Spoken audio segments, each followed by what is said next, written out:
back to get a new start. I apologize.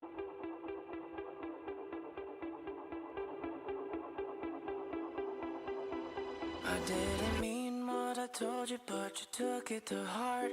Wish I could take it back to get a new start. I apologize at least 100 times. You never heard my perspective or took my advice. But I put all the problems in a pot, then I stirred. I said, what I did was a blur. And it's just a bad habit, maybe it's just a curse. Now our friendship's on do not disturb. I'll throw fuel on the fire, burn the bridge to the ground. You're no longer required. I don't want to see you around. I tried to fix what was broken, but you made up your mind. I gave you all my reasons, then you pushed them aside. Guess it wasn't enough. When it rains, it floods. Left me drowning here neck deep, dragged me through the mud. You act like I stabbed a knife in you. I cut so deep, I went all the way through. If you guess like me, then I'm a fool. No more drama now, no more shots to shoot. I'll throw fuel on the fire, burn the bridge to the ground. You're no longer required. I don't wanna see you around. I'll throw fuel on the fire, burn the bridge to the ground. You're no longer required. I don't wanna see you around. Oh my God, I said my piece. So tonight I'ma sleep like a baby. 'Cause I know I don't care what you think of me. Come and think of it now. It's all buried.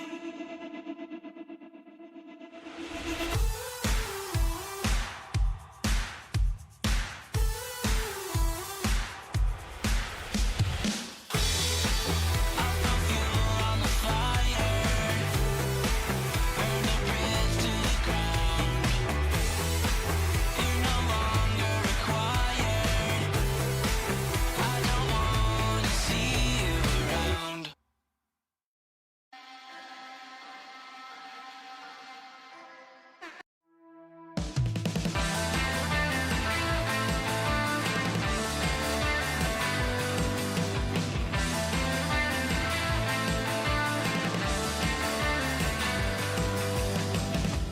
Maybe I should bite my tongue, save the air in my lungs. It doesn't matter what I say if we don't communicate. But you made me a believer, and I won't believe that it's the end. Please tell me all your reasons. You change your mind like the seasons once again, again, again, again. But better get to running, our time is running out. Oh honey, I'm in doubt. But baby, just say something. Silence is too loud. Where's the love when I'm around?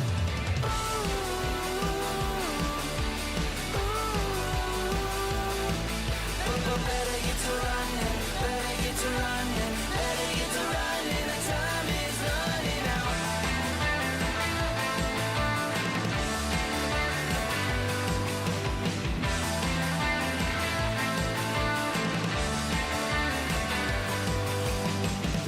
I'm sick of putting fires out. I'll let 'em burn to the ground. Or is there a better way for you to realize we need a change? I wish happiness was frozen. Thought I'd take it like it's a vitamin. Take a pill for the pain, ibuprofen. Headache, heartbreaks are starting again, again, again, again.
Good evening.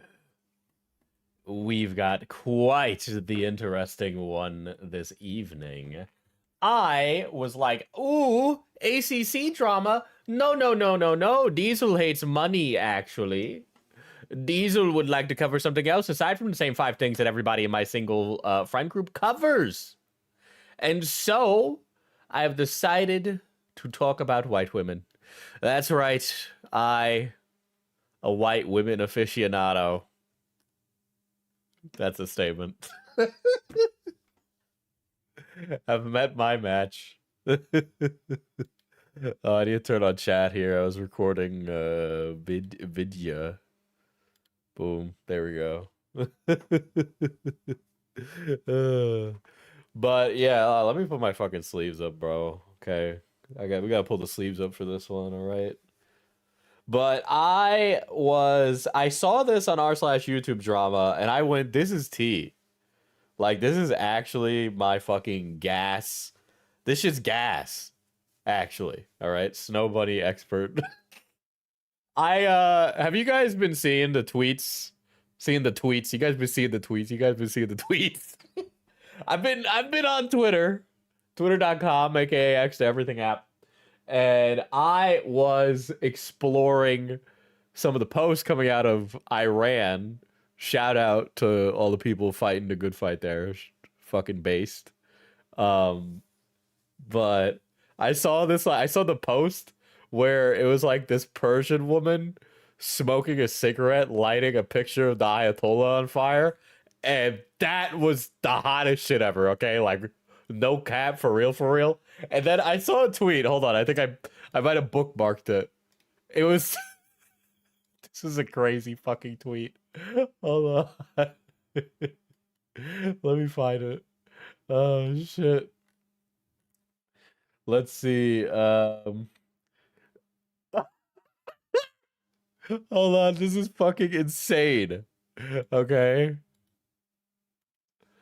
Thinking of all the beautiful beaked up baddies being oppressed in Iran right now, a Persian Renaissance would release the toucan temptress on the world.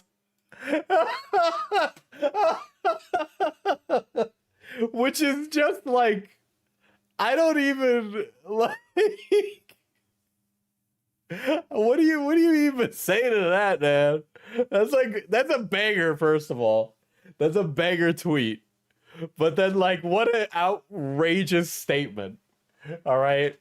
I don't know what Twitter's on. My For You page was just like pretty wild. It's like it's that coupled with people driving up to ICE officers being like, "The fuck you doing here, you piece of shit? You F slur?" Though I'd call him an F slur if he was standing in front of me. But like they were like just ripping these guys like a new one in like fucking store parking lots. And these people were funny because they got like the Minnesota accent. They're like, "Oh, you know, you're here in town, mate. Hey, I'm doing like an Australian accent. I can't really do it. Oh, don't you know? I got the waist youth in the back, fam. Sorry, I'm talking Canadian patois again." But there's been a lot of that. Those are also really funny. I fuck with those too. Those are also really good.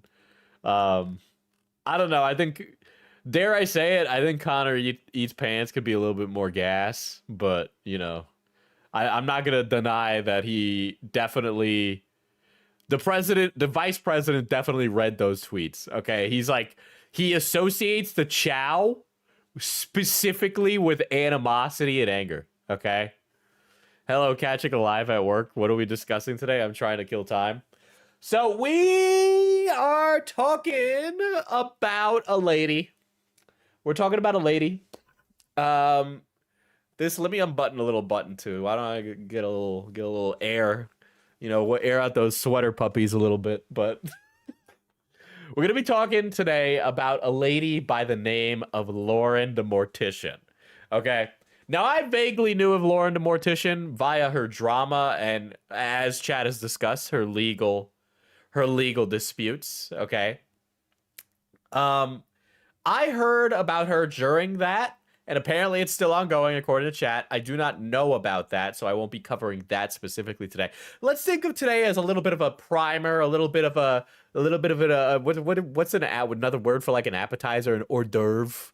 This is an hors d'oeuvre. I feel that weird calling something an hors d'oeuvre, but you know what I mean. But Lauren is a mortician. Her morticianness has been in question. I'm not questioning her morticianness today. I'm questioning whether or not she is a loon. You can be a mortician and be a loon, right? Like, there are lawyers who practice law and wear a cock ring. You know, you might have heard of them, you know? So, you know, you could be a mortician and start noticing and start asking questions, okay?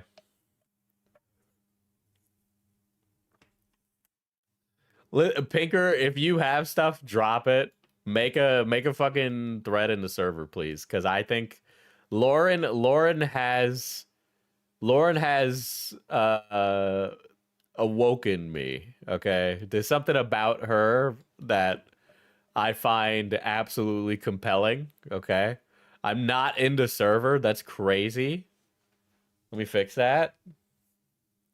It might have been the age of your account, because I try to keep new accounts out of the server, but I'll make sure that you don't get yeeted.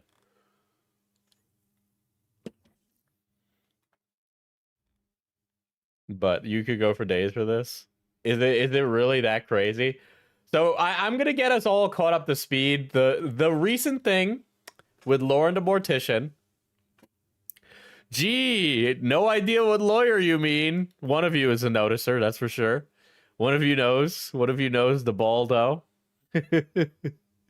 But Lauren posted a video recently that caught my eye. And it says, a mortician explains why this photo doesn't make sense. And I'm going to show you all the photo. 20 bucks to get you to switch to the tight white shirt. Or to undo another button. Oh, well, I'll undo another button. There you go. It's kind of hairy in here, you know? I'm like a hairy man. Yeah, that's real charming, Diesel. Yeah, what a real hot guy you are. Hold on.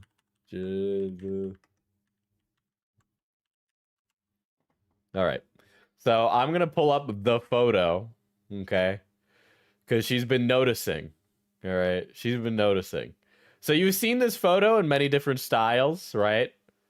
It is generally this photo, right? Is this photo of this gentleman? One more button, Diesel. Ha ha ha. British, I can't tell if you're like, one more button, Diesel. Ha ha. Or like, one more button, Diesel. Ha ha ha. So she's asking questions about this photo. About this guy. You know, this guy, we're all asking questions about this guy. We've got a lot of questions about this guy. Lots of questions. I think we abducted a world leader to stop the questions being asked.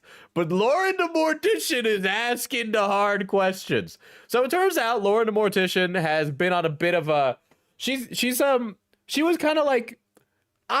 I can't pinpoint her political beliefs, but if I was guessing based on my opinion, she has really strong opinions on Anthony Bourdain.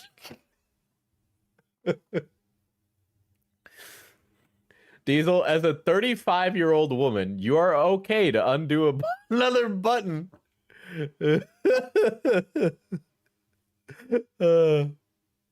So we're just you are not gross. You know what? I appreciate all the women that are older than me telling me to undress. That's crazy. At least I know that women who would let me be their sugar baby are the ones doing it, right? Because if it was like women my age, they just wouldn't be able to. They'd be like, I guess we'll live in a box. But Lauren, in my opinion, based off of what I've seen about her, seems to be kind of like one of those people that's kind of like just closetly conservative, which is cool. I don't mind that. Um, but then like it seeps out, and then after the drama with her started, she's just kind of let it all hang out. You know what I mean? Um, as a 25-year-old woman, cover those up. But we'll start with the old drama, and actually probably one of the best and most succinct coverages of this is actually the Mary Sue, which is something you probably wouldn't expect me to say for a myriad of reasons, you know? Yeah, I heard Mama Max's dog passed away. The guy's like not great. He's a bad guy, but I'm sending my thoughts and prayers. I'm sending my thoughts and prayers. I'm thinking about your dogs in this time. All right, it's a terrible thing. But we'll get into that. So she got into beef. Okay, so something about Lauren is that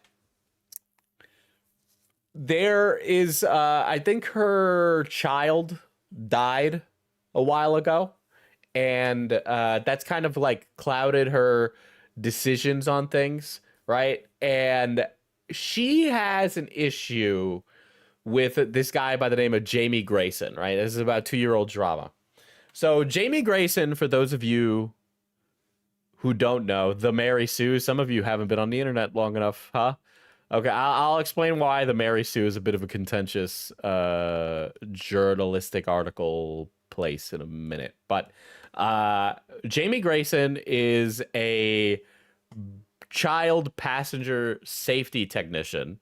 So he is an educator regarding car seats and baby equipment stuff, right? He is like a certified real professional related to the safety of the things that you use to buckle in your children, right? He is the guy that you call when you want to make sure your car, like if there was a car seat malfunction and a baby died, they could call him in as an expert witness, right? That's the kind of guy we're talking about. That's who Jamie Grayson is, right? And with that, she started asking questions, but I think it's important to see the video. So she was asking questions about Jamie, and Jamie has his TikTok response that he uploaded to YouTube. So we'll start with that. To address this, and this is in no way a hate Lauren the Mortician post. I follow her, we follow each other, we are mutuals. I like her content. Well, this is gonna get really interesting really fast, but this is Jamie saying is not okay is I'm getting tagged all over the place on her account about car seats. I am a CPST.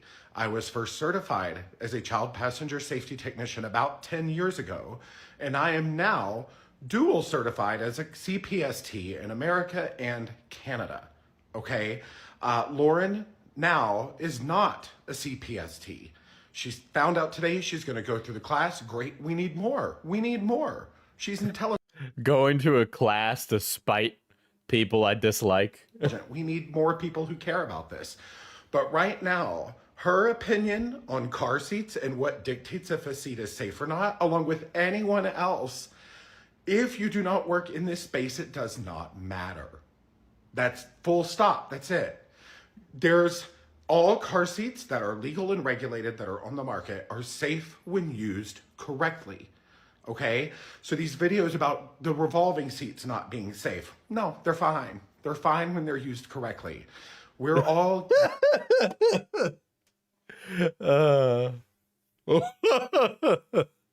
Oh, shit. Oh, shit. I lost my spot. I have too many tabs. There we go. Sorry, my AirPods keep falling out. I've been on the phone for 3.5 hours. This is... I don't know how to say anything but this. If you do not work in car seat safety, if you are not a manufacturer, if you do not have the CPST certification, your opinion on if a car seat is safe or not has no merit. We also have no way to test them for safety. We don't have labs. We don't have sleds. We go by the base assumption that car seats available for purchase on the American market get a pass-fail. That's what they get. Same in Canada. You get a pass or a fail. So car seats save lives when they are used correctly. So I can't. Like, she's going to be a great tech. Wonderful. Again, we need... See, he's being very nice here, right? But the way that Lauren, the Mortician's position is structured is a way that you see a lot of people. And it's something that I've been thinking about quite a lot because of, you know, my career or things that I've done prior to this current job that I have, is that the difference between a professional's opinion versus what like a parent feels, right? When somebody is a parent, that's usually their first time. And even if it's like their second child, they still like make mistakes and are kind of figuring stuff out along the way. And a lot of it is vibes, which is why we defer to experts. I think that you should defer to experts. I went to film school. I have a lot of specializations in a lot of different things, none of which are child safety, like child seat safety, right? I'm not a doctor, right? So I wouldn't be dictating on my own personal health that way. I can't prescribe myself medication despite my best judgments about myself. Deferring to the expert is okay. Now, I know this drama is 2 years old and we've basically moved on from this. People recently, in the last few years, have begun to think that they know better than the experts. And a part of this is due to the pandemic or poor science communication and a bunch of other stuff, right? But the other part of it is that there's just a lot of anti-intellectualism in general. So people hear about somebody who's an expert, even if they speak candidly and genuinely like Jamie, and they get decried upon because they're an expert and nobody wants to listen to an expert. I was literally just having a conversation about this with my homies in VC before I hopped on stream.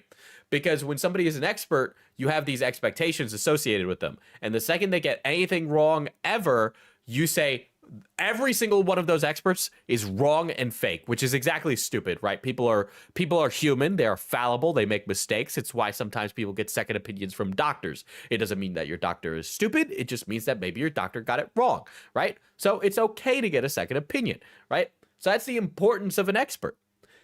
Jamie's an expert. If I was going to buy a car seat for my child that does not exist, and Jamie gave a good review for a car seat, I would trust Jamie's opinion because I have to trust Jamie's opinion because I'm not a car seat expert. Okay. I'll take what I think is safe, has a good safety rating for the safety of my child, and then use it correctly. Right.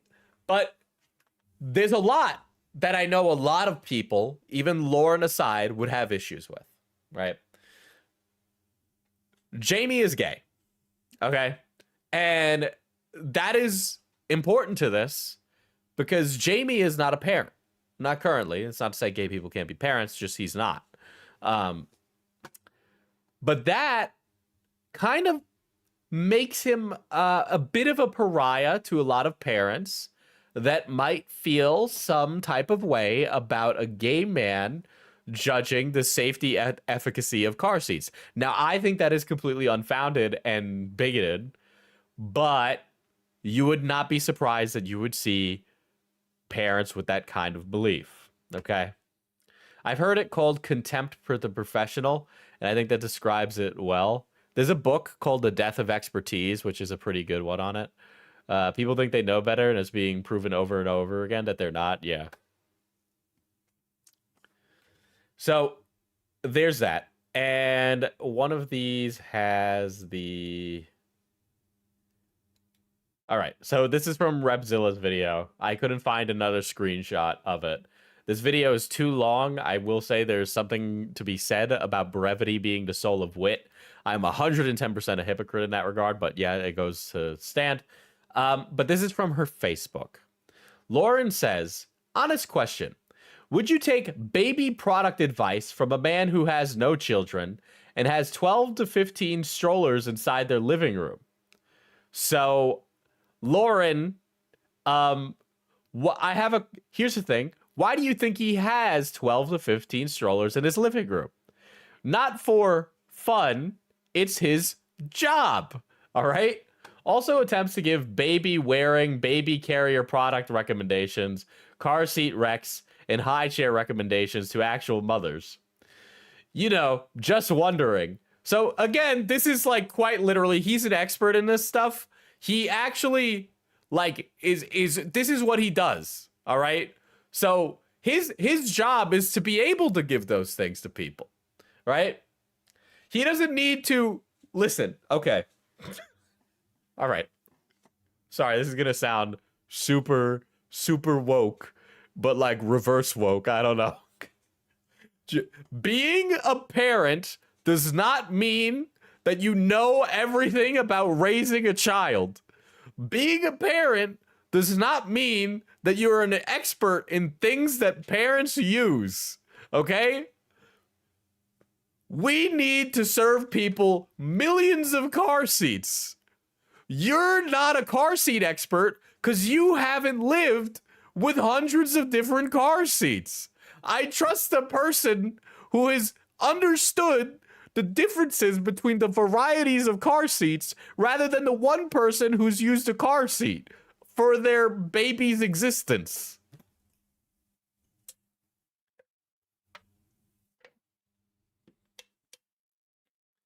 And high chair recommendations to actual mothers, you know, just wondering, hypothetically and all, because I had a voice crack there, excuse me. I pushed out 3 kids and none of them came with manual or instructions. Well, we were just winging it. That's not an expert. Yeah, I'm not gonna say that there isn't some inherent wisdom that you develop over time by parenting, but it's one of those things that like develops over time. Number one, wisdom is like lived experience, right? And then you're able to apply that lived experience to the following children. But the first one, absolutely, you probably had no fucking clue. You didn't know. All the problems were new. It was always new to you, right? And that's fine. That's fine. So you needed to go on your innate gut feelings and just all of that, right? But yeah, so that to be said, not really a good argument. You know, just wondering hypothetically and all, because I sure as fuck wouldn't. Especially when they link these products conveniently in their bio for you to purchase, so they make commission and gain financially from that. So this is another thing. I see this argument come from like generational copers quite a bit. Copers on the internet will talk about their financial, like the financial gain of someone they don't like as a moral failing. And this is stupid. Because the whole like idea is like, oh, you make money from doing this? Oh, what a terrible thing. You're not doing this for altruistic reasons. Listen, man, we live in a capitalist society that requires us in order to make money to survive. Things can be two things. I can be an altruistic individual who wants to show you the most important products that are good for you and good for your children, and also want to make a living. I'm not a bad person for wanting to feed myself, okay? The idea that is still prevalent amongst copers that making money is in direct contrast to serving an important message are stupid people who are fucking morons. Okay, so James Hoffman is a world famous barista. He is one of the foremost coffee experts on the planet. Okay, he also has a YouTube channel. He won the Barista World Championship. He has reviewed coffees. He's reviewed coffees. He also owns a coffee company and sells his own beans. Okay? So someone could argue that James Hoffman's opinions don't make any sense and aren't useful because James Hoffman has skin in the game selling his own coffee. So how could he ever give an opinion on any other coffee that is out there, right? Also, this is a great reason for me to plug Mana Potion Coffee.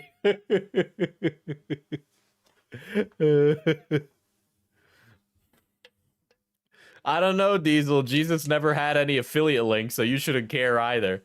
Technically, Jesus did have affiliate links, okay? Because when you were in Jesus's club, then when you got to the pearly gates and saw St. Peter, he'd be like, "What good, my boy?" Dap you up, and you'd go in and experience eternal bliss for all eternity. All right? Don't tell me that ain't no some kind of Costco membership deal, okay? You brokered a deal with the Catholic Church, or I don't know what other. I just, the Pope's been on my mind.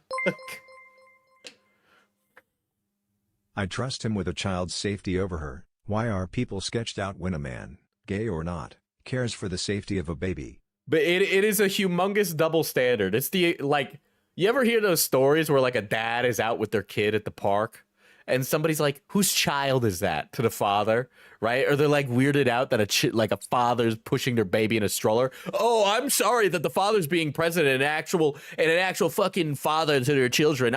He should be toiling away for the next 12 hours in the fuck you factory." It's not like we had an entire generation that grew up without parents both being present in their lives. Jesus Christ. Yeah, gender essentialism. Dude, Christco executive, dude. Or have you guys seen the one where it's like after the mother gives birth, the father will also take off his shirt and do skin to skin with their newborn child? And then people are always commenting on that, like, "What the fuck are you doing? It's not like you gave birth. It's not like you gave birth to the child." First of all, there's tons of evidence that shows skin-to-skin contact is important for bonding between the parents of a newborn child, okay? Which is why both the mother and father do it, all right? So, yeah, you might not like it when the father does it because I don't know, either one, it looks masculine or it looks like you're taking away the role of the woman in the situation, but it's actually important for both parents to be doing that. "My dad was absent and you should be too, head ass." Yeah. Never having used the product with a physical baby on a day-to-day basis. I like the... Okay.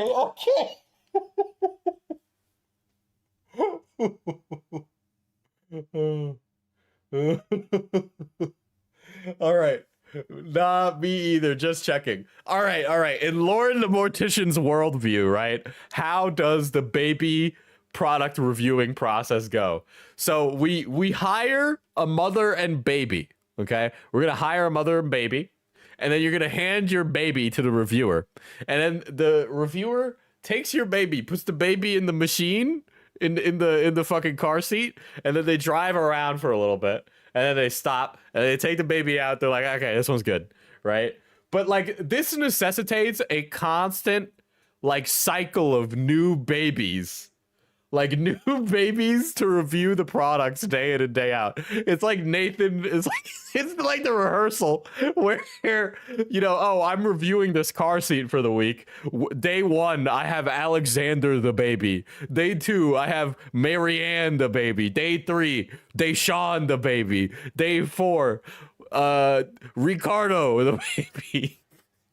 And so each day they gotta switch out the baby so we can constantly keep reviewing this with a real baby in the passenger seat. You're putting the baby in the high chair on day 1. Baby in the high chair on day 1. "Oh, baby, how do you like this high chair?" Babbles incoherently. "Well, I think this one's good, guys. I think this one's good. Let's get another sample size of 12 more babies."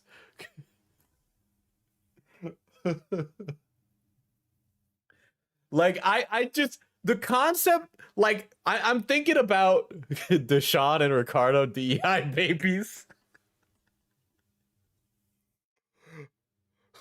I'm sorry, excuse a brother for being inclusive with his metaphor. God forbid.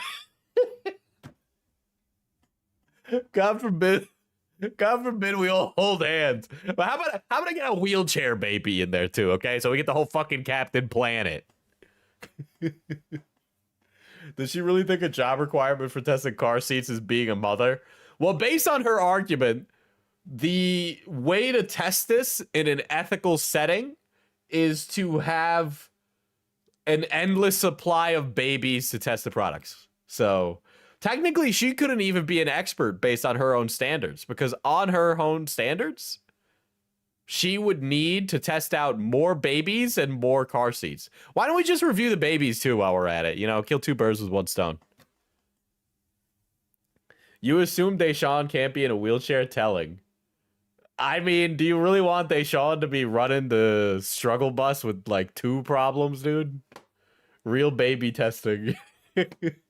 Dude, we could have products. You know how they say that this like skincare product is cruelty free, no testing on animals? They could have like high chairs where this product is baby tested with real babies. So she would be okay if the baby product fails while a baby is testing it. Well, technically, that would make more sense. We would really know what it happens if that was the case. You know, we would be like, oh, fuck, your baby does get a TBI from sitting in that. I mean, we can get you a new one. Can we put the name of each baby it was tested by? This high chair was tested by Deshaun.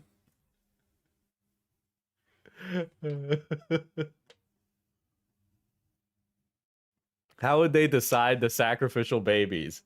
Listen, man, I'm asking the hypothetical. Let's not get into the nitty gritty, because I'm not a mother, you know. Baby Chad approved this product.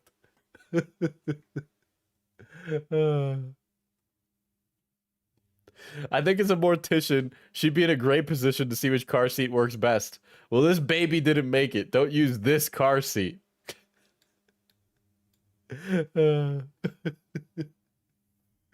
Holy shit. Do the babies get a payout? They should get a payout, dude. They should. But honestly, we should just have children go back to working in the factories at this rate, you know? You can work from the ages 2 months to 2 years, and then you gotta go back to school, you know? God. All right. So all that to say, you know, she's in this video. Okay, not that one. We'll get to that one. In Repzilla's video, she's kind of like, he says that she's insinuating that he's a pedophile. I don't know if I get that. I guess so. I think, I don't want to say that she's doing that, but some of it, based on some other stuff a little later, seems to be the case, right? Because in the Mary Sue article, they talk about how Lauren the Mortician was following somebody who is part of Gays Against Groomers, which, if you guys don't know, Gays Against Groomers is essentially like, so like imagine Uncle Tom, but it's for gay people instead of black people. And then that's what, like the Uncle Tom community, but for the gay community, you know? But yeah, so she followed a creator like that. And so she got a lot of shit for that. But yeah, so that is her talking about that. Okay. So this is where it gets to the anti-LGBTQ stuff that they reported on. So we'll watch that TikTok now. Seats, I have deets, and you should just go ahead and take a seat. Oh my God. People know. Dude. Fucking TikTok is like the worst for trying to watch content. I have deets, and you should just go ahead and take a seat. People noticed that she was on her Instagram following a bunch of Red-adjacent folk, but in particular one that basically is a gay man's Tucker Carlson. And not only was she following him, but she was actively liking incredibly transphobic and hateful rhetoric. So okay, follow policing, cringe. I follow tons of people I can't fucking stand. All right. I follow tons of people I can't fucking stand. However, if the shoe fits. So, as you can see here, I decided to make a She sued this lady over this? Really? full little list of all of the different videos I caught her liking. So as you can see, it's interactive. Which one of you's from? You touch her name, goes to her page. That's definitely her. And you got all these examples. Dude, I don't think she's gonna win a lawsuit. What is so? Is she suing? Like, is this a slander suit? Is that the gist of it, Pinker? The bottom half of the list includes It's Giving Red Pill era girly, where she was liking other things that sounded very conspiracy theory and very America First and very I voted for Trump. But she just said she was bisexual herself. You know, I gotta be honest. In the year 2025, if I find out a mutual like voted for Donald, I'd be like, "You're a fucking idiot, you fucking buffoon." And of course she supports LGBTQ and women's rights. Yes, very interesting wording in that little acknowledgement of the rumors video. One, not acknowledging the actual question being asked, which was what she found so likable about incredibly transphobic content. But two, trying to divert the attention by saying she is just pro-LGBTQ and bisexual as if that is some kind of All right, I think this is something. All right, guys. In Woke 2.0, we need to come to an agreement. You being part of a minority group does not mean you can't be a bigot. We have tons of those guys that are bigots and also LGBTQ, okay? It is a sexual identity. We got plenty of people who think that they will survive the day if they decide to air their grievances with the other side. We got tons of them. Ollie London is a famous example of that. Milo Yiannopoulos constantly keeps saying he's not gay. We know that he keeps his husband in secret. Let's see, who else? Nick Fuentes probably sucked Destiny's penis. But, you know, we'll cross that bridge when we get there. All right. Charlie Kirk isn't sucking any penis because he's dead. That's it. all pass that prevents her from being prejudiced to other subgenres of the rainbow. Just like any other queer person can be biphobic, bi people can be transphobic. But these are her beliefs, and her beliefs are her own, and we shouldn't be trying to cancel her for just having a different opinion than us. Interesting take, that one I personally disagree with, but actually, I'm just trying to help her live her truth. As she stated, she wants to live her truth. What? Wait, but I was gonna find a minority I could belong to and use it to base my entire personality on, so I can be a bigot? Why are you ruining my fun, Diesel? And speak her truth. So I'm trying to get her to just go ahead and speak that truth, because conveniently blocking and covering up and filtering out comments that are asking keywords regarding this particular issue is not living your truth, girly pop.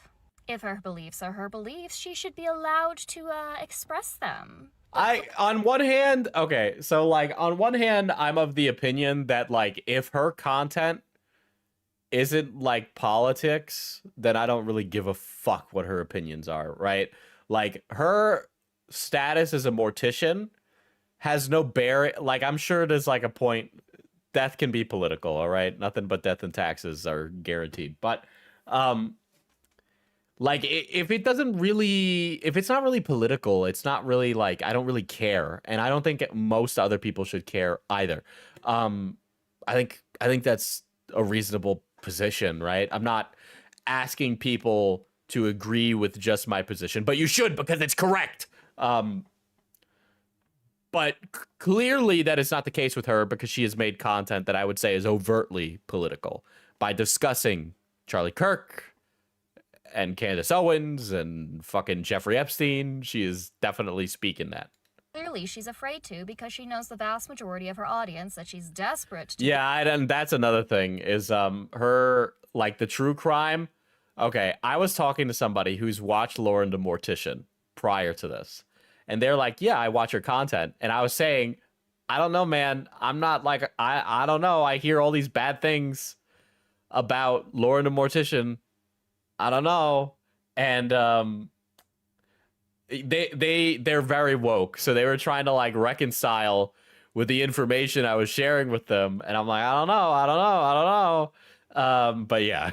Get the validation of at all times, will not appreciate it. That's why she's blocking everyone who asks about it, or otherwise filtering and deleting those comments. If you are guiltless, then you should not be afraid of the question. All right, this is 100% the kind of attitude we can't be having in 2025. This is that one friend that's too woke. That's why the other This is exactly the same kind of reasoning that Flock gives for why they should be able to communally surveil multiple cities in America. controversy she's got going on right now are ones that she is willing to try to banter a little bit in her comments with, are all ones that have harder to prove situations or are otherwise more or less based off of conjecture. This is why I encourage people to ask her just this direct question. What is so likable about this guy's content? What is That is 100% going to present you an issue in court. 100%, because that you're saying go to her comments and ask this question. That's going to be a real pain in the ass, right? Because now that's going to bring people to brigade her. so likable about a video 2025, that was over a week ago. It's 26 now. Sorry, you know, I'm working on it. that specifically I'm only human. explicitly says that this gay man isn't worried about the Floridian laws or any of that because he's not like us. He's a normal person who doesn't believe in mutilating children. Personally, I don't really know about that. I think that a cat looking at a mouse wearing cat ears and meowing would see that it is still just a mouse. Clearly, you're a hateful person who just is mad that she's This is that one front that's too woke. I'm not gonna lie. popular and has a bigger following than you, and you just want to tear another woman down, you might say. But you're incorrect. The truth of the matter is, the only reason I'm saying Why are people always sitting in their passenger side in these videos? Unless it's like mirrored. Am I stupid? I think I'm stupid. anything about it is because I'm getting confused for her. In multiple different threads over the weekend that people were talking about creators that are coming out with controversy or bad vibes, I'm getting tagged because people are talking about the Beetlejuice lady and other people are being like, who? Are you talking about Kitty? And to those who are like correcting this, I do appreciate you. Not because I'm afraid of getting hate, I just prefer accuracy. If people are going to dislike me, can you at least dislike me for something I actually say or do? And I don't even have the middle school mindset of, she's copying me. I'm sure she will claim that she didn't even know who I was and had nothing to do with me, etc. It was just a matter of coincidence. Dude, this person could make really great videos on Tumblr era internet, dude. And that's fine. They got they got this sardonic Daria lesbian thing going on. They'd be great at it. My concern was that A, people would claim I was copying her just because they heard it from her first as a larger creator. I'm still wondering why everyone thinks it's okay to film in their car. What do you mean? Is it not okay to film in your car? Wait, what does that mean? Why is that so judgmental? Why is that so judgmental? Is it bad to film in your car? And statistics. Or 2, she would inevitably do something that gets herself in some hot water and people remember like gimmicks better than they remembered names. Feels very unserious.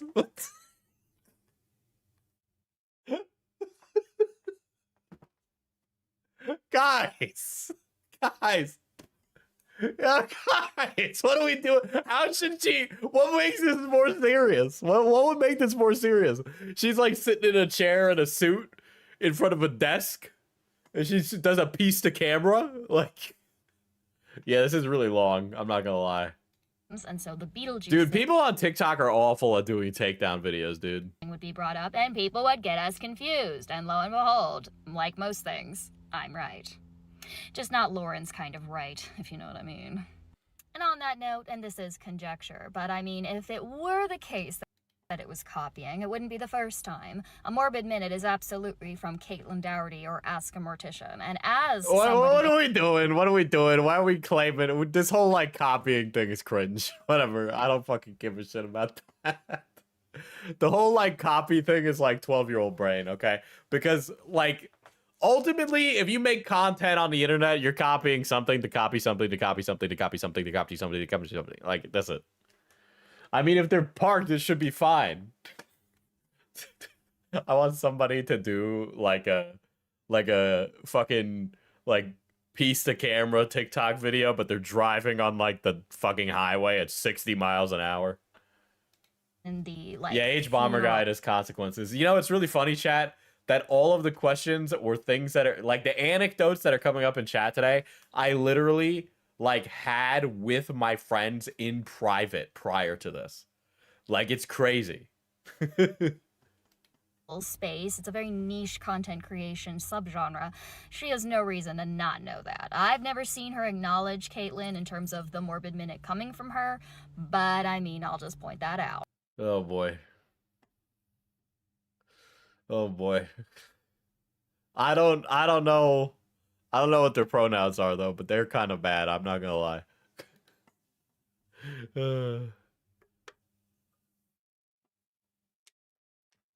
All right. So there was that, and then there was this from Lauren. Hi, so there has been quite a few rumors all and right. false information spread about me. I So I want feel like- to watch this here. On the topic of stealing content, what are your thoughts on Jax films?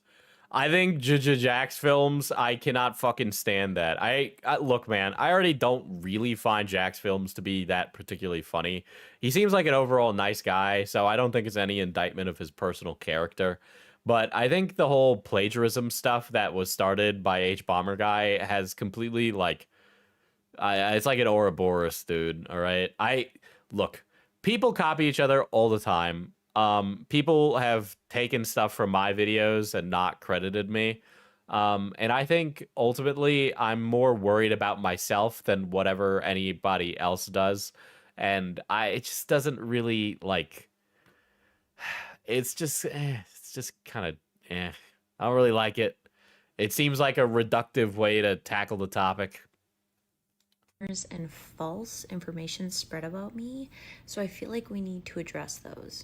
Number one, I have never been arrested for a DUI. I've actually never been arrested. I have picked up people who have I know that we could definitely double check that one, huh? died from DUIs. I would never. The Jax film thing predates H Bomber Guy, though. Yeah, but H Bomber Guy is like credited as the one to bring plagiarism as like a topic to the forefront. Never do that to my family or myself, and I have even been on accidents in the middle of the night. She kind of looks like Christy Gnome a little bit. Kind of looks like Christy Gnome. Get this woman a cowboy hat right now. Where we have found a car seat that I then have the officer ask me if he will help me search the surrounding area. I would never do that to my family. There's also a lot of questions going around on if I support the LGBTQ community. I will always support the LGBTQ community, and I will always support women's rights. If you haven't picked up, I have a question for you, Lauren. Just a simple question. What about women who were assigned male at birth? A question. on that about me yet, then you must be rather Is new Christy Gnome the Jigsaw lady? Yes. here. Life is way too fucking short to be hateful towards anybody, no matter their orientation or what they want to be or who they want to love. And I have never Thoughts on George Floyd? What was a fucking Anton Chigurh in the dark woke Anton Chigurh in the gas station? Chudolib, call it. And he flips a coin, and on one side is Mom Dobby, and the other side is Donald Trump. said, let's hate on someone because they are gay. Because I myself am bisexual. Sometimes when we come across videos, we have to think about what their motives I keep thinking of the meme of the bisexual lady that only dates men. I mean, like, you know, they should give it a try, but then also, you know, I think they're still like valid, right? Like you can't just like, well, I don't really see like you're doing it. You're not performing it, so you must not be it. are.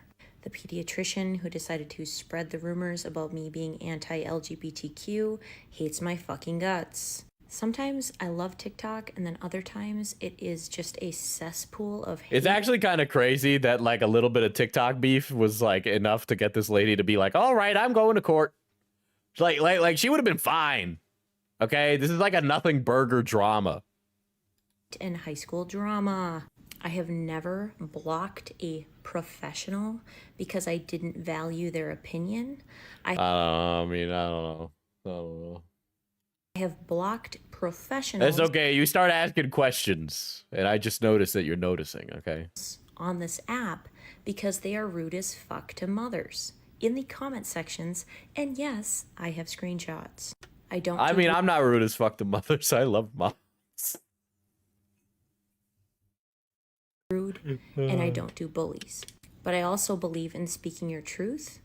I am the person who my entire life has been told to always be the bigger person. So if somebody is bullying Oh me my god. Blah, blah, blah, blah, blah, blah, blah, blah, blah, blah, blah. or trying to call me out, I will usually ignore them because I don't feel anything nor do I care. You don't feel anything? Interesting phrasing there. Until you start calling me out on not being supportive of other people like LGBTQ. It is a very, very important thing to me because people should be allowed to love who they want to love. Thanks for coming to my TED Talk. Good night. Bye-bye. Hi, so there has been Yep. I think bi erasure is a problem, but I don't think there's a non-zero amount of people. But I do think there's a non-zero amount of people that do performative bi shit to go into LGBT spaces because they feel left out. I wouldn't be surprised with that. I wouldn't be surprised with that. I've been the straight partner at a gay pride parade, though. I will say, you know.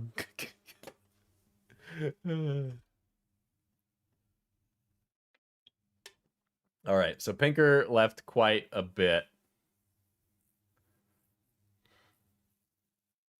And then, so we'll look at the stuff that Pinker sent. It was on the She's, list like, anyway. trying to combat the hate, but people are realizing who she really is. Yes, and people are, in general, a lot of people, I'm not saying everyone, she still has a ton of fans and support and stuff, but a lot of people are just over her shit and are very critical of her character as a whole, on top of everything The else that's been attitude says a problematic. lot. Yeah, her attitude is not something people are enjoying at this moment, so she's definitely fallen from her... This is very interesting. It's like 2 years ago, she was getting like reamed by the true crime girlies and like the goth woke. The goth folk. I'm just making up. None of this shit is real. None of this shit is real. Nobody. No, I don't walk around in real life and go, ooh, the goth woke. I'm getting mad at myself. Mortician grace of like, oh, she's just telling facts. That doesn't have a timestamp. Yes, it did. I mean, it was like, who is Lord the Mortician? I mean, it's just explaining. Here, follow up covering her lawyer. Yeah. That's just where I was in the video. Oh.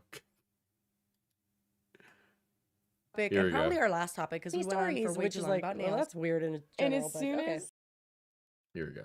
Is gonna be Lauren the Mortician. So if you guys do not remember, we had an episode on Lauren the Mortician. The entire topic was basically how she inserts herself as some sort of child safety expert when that is absolutely not a part of her credentials. She has nothing to prove that she has any more of a say than anyone else, yet she shits all over people who actually do have those credentials. Anyway, if you want to watch it, we'll link it down below because it's a really long segment and we dive into everything there, but that's not what we're talking about today. There is a recent development, and I'm not gonna lie, I am very confused about this, and I will...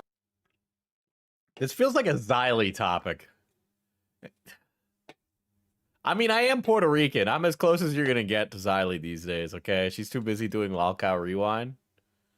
explain why. So there are two creators, one who is anonymous but has reached out through a commentary like TikToker to tell their story, and one who I'm not familiar with by the name of Kitty. Do you know Kitty?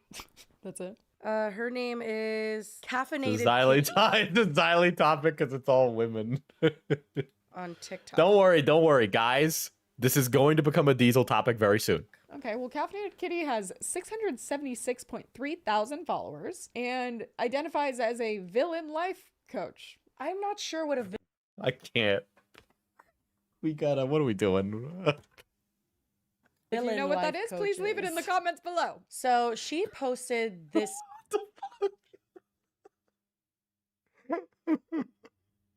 I teach people to gaslight girl, keep Kate boss, student. TikTok, and it was sent to us quite a few times. A sizable content creator on this app has apparently hired an attorney to threaten me with all manner of legal actions, and I need to come on here and set the record straight because it's not. Dude, she is actually. Wait a second. Now that I'm like listening to her after hearing that, I'm like, oh my god! Like she's doing like a routine, like a bit when she's like, so I've been hearing that I've been called by the attorney of this idiot woman that I've seen. You know, like, like she's playing it up. Like she's doing she kind of sounds like Reporter of the Week. Not only a problem online, but it has crossed over into my real life. Because seriously, this attorney sent the police to my front door in a wellness check. But I take that to be a very clear threat of doxing. But the thing is that I am a villain. Dude, her whole behavior is so theater kid coded now.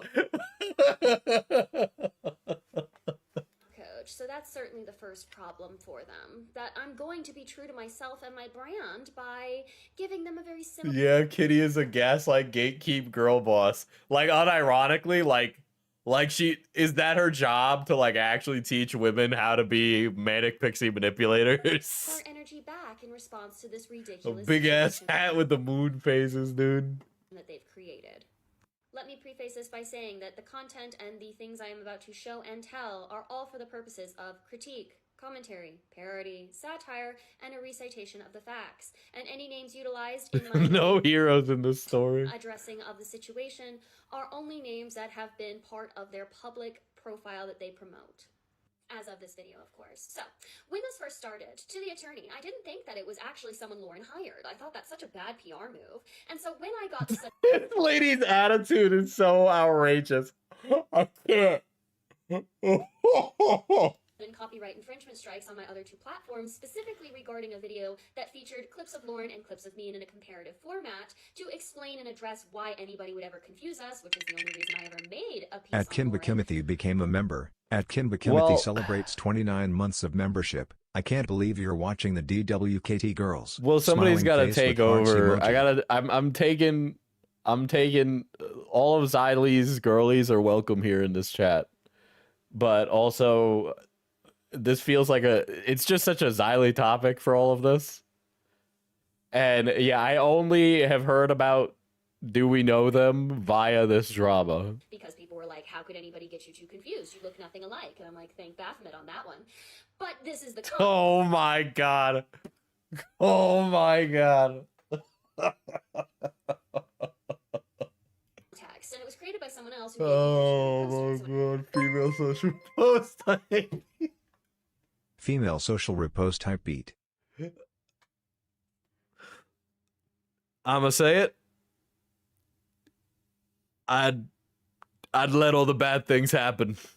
I'd let them happen. I'm sorry. I get it. I get it. when it got copyrighted, I was like, You don't That's even drive a bus. You could never be Xylie. definitely not from the person who made it. And then I looked at the name of the attorney associated with the copyright strike, and I recognized it from just very earlier before, where someone had reached out to me asking if I had gotten anything similar to something they got after they sent an email to Lauren for just a singular private email, as far as they told me, and they got an absolutely unhinged response from someone claiming to be her attorney, and this was the same person. So like I said, I thought Jeanette had just gone rogue and not been actually hired. So I reached out to her to clarify and ask, like, I have it on good authority that you are representing Lauren with this specific video. So I gotta ask, like, are you her actual counsel, like, hired? Because if you're not, and I make a video on this, this is gonna look bad for you and Lauren. Like, it just will. And I just want to be sure, because clarity is important to me. And for the audience's perspective, it's very important to me that you guys know that I am way too competitive to be wrong so easily. Oh my god, dude. This is like such a girl fight, dude. I'm so here for the Lauren Kitty girl fight. And it is such a bizarre copyright infringement strike, because What platform is this on? Is this on TikTok? This is on TikTok, yeah. Can you do copyright strikes on TikTok? So she's not referring to TikTok. She says my other platforms only. And I don't know what the fuck she's talking about. I don't know if she's talking about YouTube or Instagram. I'm like, Instagram, I don't think that's a thing. I'm trying to wrap my head around this. That's the first thing. Oh yeah, Jesse and Lily get sued because of this. That's crazy. That's crazy. Fine, jump to The it. thing is that I gotta be honest, none of this really impacts Lauren's career. Lauren's career has been on the up and up, so it's not even like there's been damage. Like, her reputation, I mean, is bad, but it doesn't really seem to matter to the viewers. In fact, the viewers she's garnering seem to, like, love her basedness. When she said copyright, but she does say multiple platforms that she was copyright like, it makes no sense. Jesse's has been dismissed, but Lily is still in the process of the lawsuit this led to. Oh my god. Let's just say, you guys, that I may have done some deep dives last night, as you already saw by the update in the last one. Jesse hasn't seen most of this. I haven't seen any of it. Well, I mean, I kind of gave you like a brief overview, but we were so confused the last time, and I think for like 25 minutes we were just like saying we don't get it. To actually sit down and film an update, it takes a series of things, but mainly it takes us literally not being able to use what we filmed. Because it's so wrong. This time it was extra weird though, because we basically were sitting for like 30 minutes so confused. Like, we ended confused, we started confused, in the middle we're confused, we're just sitting there being like, huh? I have very little attention span. Kind of. Oh god, we have to refilm again. I know, after seriously. this. The episode just never goes up. So where we left off with you guys was we watched Kitty's TikTok, and basically what we were getting at was, how could this be real? Like, this does not seem legitimate at all. And it wasn't so much a question of Kitty or like that she's alive. She was copyright struck by Lauren's lawyer. That happened to another creator, and we actually ended up reacting to Becca Day, who is a commentary creator on TikTok, who we've reacted to before, I think with the dentist, the creepy dentist, Dr. Ken. I gotta be honest. I will also say this: TikTok commentary guys are like, a lot of moral flagging. Honestly, so we can. Granted, commentary is all moral flagging, but they bring like the energy that you'd bring to like a rewatch of The Office, and I don't really like that personally. Show you guys our reaction right now. But before we do, I do want to say, I don't know what our faces look like in this video when we're reacting, but we were even more confused because we basically didn't understand how any of this was real. So we were kind of confused why Becca was even covering it, because she was very much co-signing that it was legit. And now I kind of understand why. So here's that video. Okay, friends, I have a Lauren the Mortician update for you guys, and this one really pissed me off. And I don't really ever get angry. I get irritated, I get flustered, but I very rarely get pissed off. And this update is gonna piss you off. The creator has reached out to me. I'm keeping them completely anonymous for their own privacy. They do really want me to share what was sent to them by Lauren's attorney, just to kind of see what type of time Lauren's attorney and Lauren are actually on. I cannot show you guys screenshots of the cease and desist because it is communications between a lawyer and someone else who is not me, but I do have it directly in front of me. I have received and I have seen my fair share of absolutely ridiculous cease and desist, but this is easily Too many of the same voice going on. Yeah, Dubai Lu chocolate, boo boo. What? the worst cease and desist I've ever seen, not only because of how unprofessionally it was written, also because of the very obvious and ridiculous amount of scare tactics and intimidation tactics that were used in the cease and desist. This creator sent Lauren an email a few weeks ago after all of this was coming out about her, and she emailed her public email and asked if the rumors going on were actually true. This was a follower of Lauren, someone who really liked her content. She wanted to go straight to the source and figure out what was really going on. I've read through this creator's initial email, and there was absolutely nothing that was threatening, that could be seen as defamation, nothing at all. There was nothing problematic in it. It was just very clearly a fan who liked Lauren asking for clarification if the rumors were true. It was not written aggressively. There was no threats of any kind. It was just seemed like a very genuine email. In response to that email sent to Lauren's public email, she received this cease and desist. And in this cease and desist, somebody was just like, "Hey girl, is this real?" And then girl responded with, "Not only is it real, I'm coming for you." not only did it list this creator, but it also listed this creator's mother. But the email that Lauren's Whoa! I'm coming for you, and then I'll be coming for your mother. Dubai hot I can't speak. Dubai hot honey chocolate matcha lemon pepper plant protein labubu. sent this to was not actually this creator's mother, so now some random third party has a ton of private information about this creator. And before we continue, I want to clarify, this creator never made a video about Lauren. She never made a video about Lauren, ever. The only correspondence was her sending this email, this singular email, to Lauren's public email. That's not a thing. I'm so confused. Okay, so first of all, we were kind of also confused, I know, when we filmed the last time about why the lawyer would be like approaching Kitty in particular and this other creator. The other creator, it's for them like writing an email, but Kitty, I guess she like just used screenshots and stuff. It was very vague, but I think that one of the things that we were confused about too is that No, these two sound different. They do sound different, right? hadn't gotten copywritten because we're like, Gen Z sleeper agent activation phrase. we have been critical of her, and we didn't find Kitty's content of comparing them both and saying we're not the same Dude, person. in the post-apocalypse, after we invade Greenland, somebody's gonna be on a radio station being like, Dubai, hot honey, chocolate, matcha, lemon pepper, plant protein, and then you'll know that that something bad has happened when you hear To even be like at all offensive or like worthy of being copywritten. But that was because we hadn't seen Kitty's video of the comparing. Right, She right, just referenced it in the video where she talks about them and the comparison. Before she talks about the comparison, she very much exposes Lauren for, honestly, some of the same stuff that we did. But mostly she calls out her being a TERF and that she like follows a bunch of right-wing people. And so here's part of the TikTok. Lauren the Mortician is a TERF. I have receipts, I have deets, and you should just go ahead and... This lady is like so like her energy is so wacky, dude.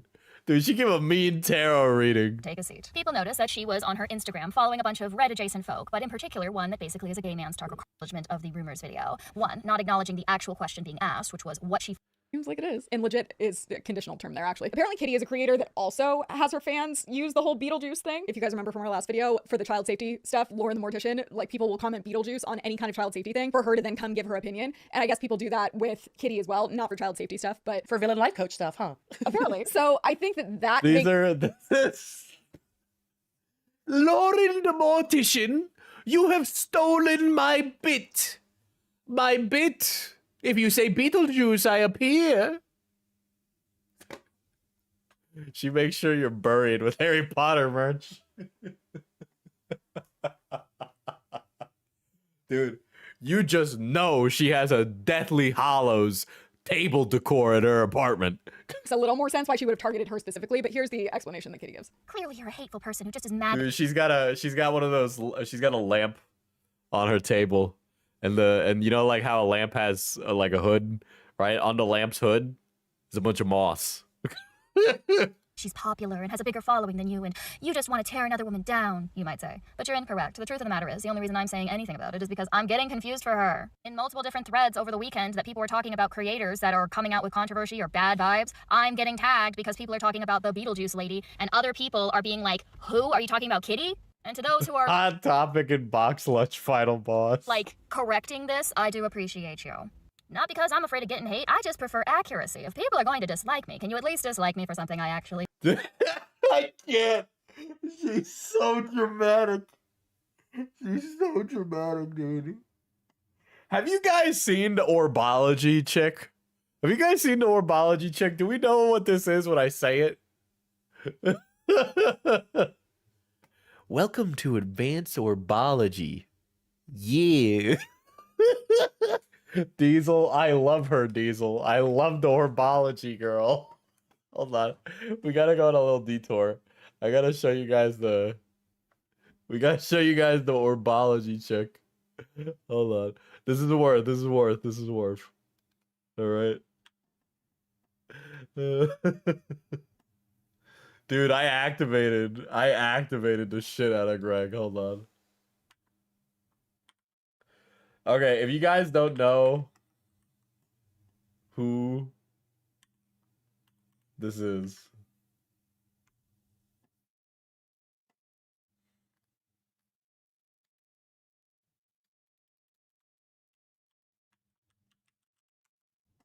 Hold on, I'm pulling it up.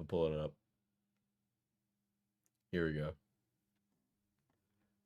Okay, she posted one 18 hours ago.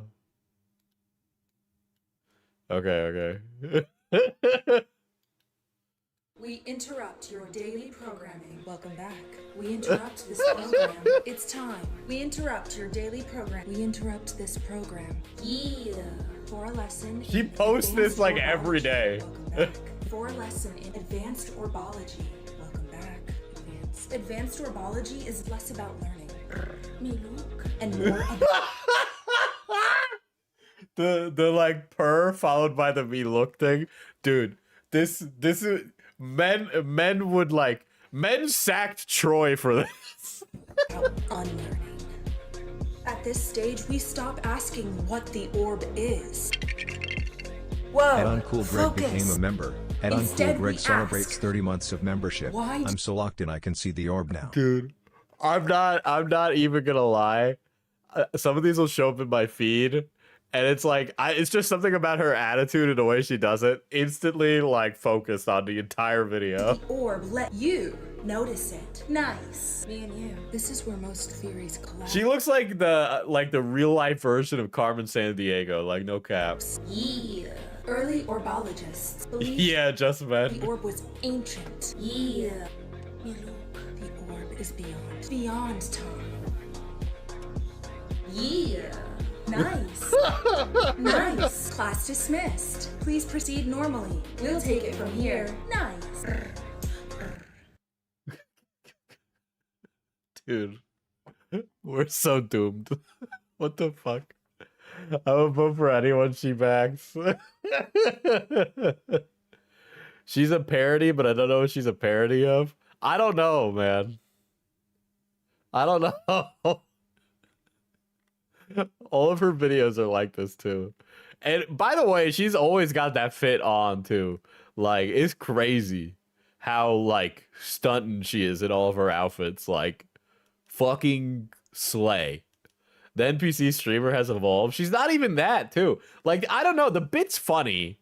All right. The bit's funny. Welcome Hold on. Here's another one. This one's also. back. This is a field lecture. This is a field lecture. This is a parking garage. This This is a field parking garage. Field lecture. Field lecture. Nice. Yeah. Me look. The parking garage is very important to orbology because it exists between destinations. You never stay here. I'm a straight woman, and holy fuck, I know hot when I see it. I watch you. If you feel oddly calm, No, she knows she's hot too. That's like. you just want to take a pause. You can pause here. You forgot why you came here? Good. That's great. Good. Good. That means you're learning. You're learning. It feels like some kind of hypnosis. No, it does. It does. That's a weird part of it. You're learning. Always check your surroundings in parking garages. You never know who's watching. Yeah. Me look. Focus. I'm always watching. Always watching. Dude, this is a crazy cult, dude. Nice. The DMs. What relevant? Okay. This is the sandwich one. Get in, loser. We're going to the sandwich dimension. To the sandwich dimension. Come on. Greg, what are you can't doing deny it. sending this I know to you wanted to meet me? at dawn. The Dawnini. I know you have questions. Is a hot dog a sandwich? Is a hot dog a... Me, Luke. We could find out together. Me and you. Come on. What about a hoagie? Well, a wrap isn't a sandwich. All right. I think a wrap is a sandwich, personally. Let's find out. So, together, me and you. Me, Luke. The Donini is definitely gonna enter my lexicon, just like waist ute is. Me, Luke. Get in. Oh my god, dude. No, she's bad as hell though, like, not gonna lie. Okay, is a burrito a sandwich or a wrap then? No, a burrito is a separate third thing, okay? A wrap is a sandwich, but a burrito is not a sandwich or a wrap, okay?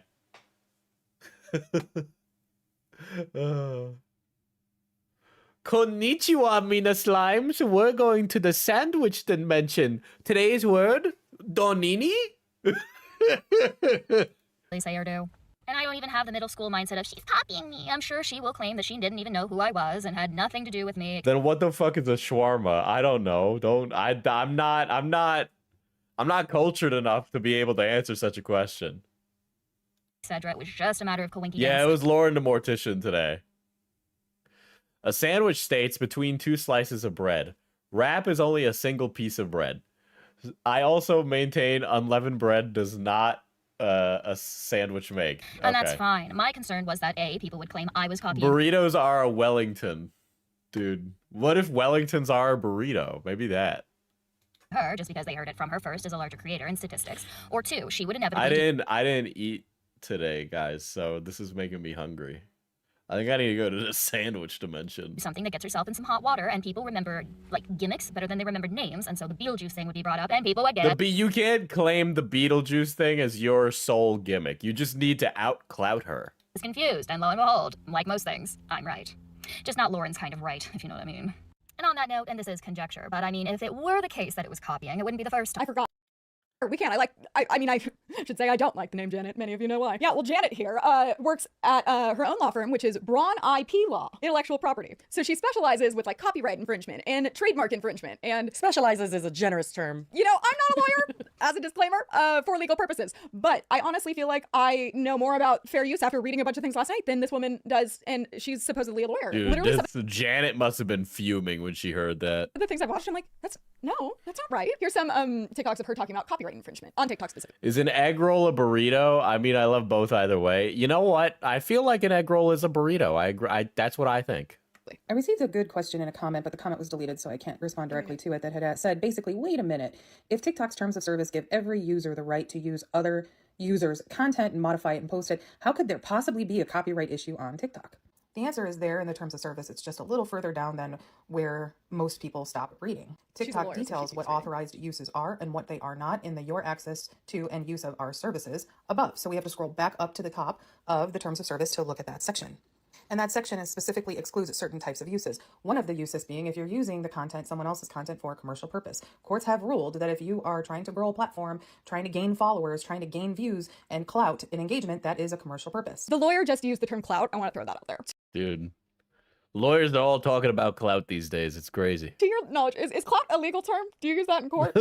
Your Honor, my client's got clout. He got the drippy on.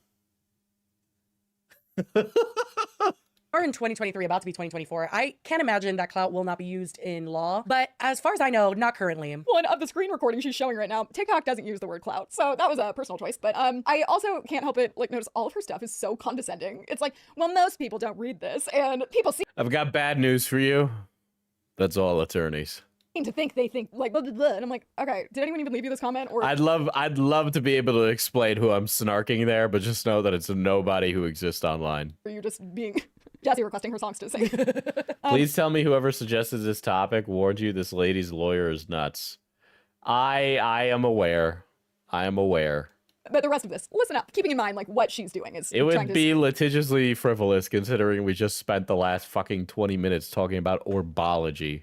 sue Kitty for, I mean, not even, but like threatening to sue Kitty for basically using like screenshots of stuff. Also, using content to impersonate someone else or to harass someone else, defamation, this kind of thing, discrimination, those are not authorized uses of someone Convenient. else. So Well, I would argue that it's probably not harassment. The brigading though, that's gonna be rough for Kitty.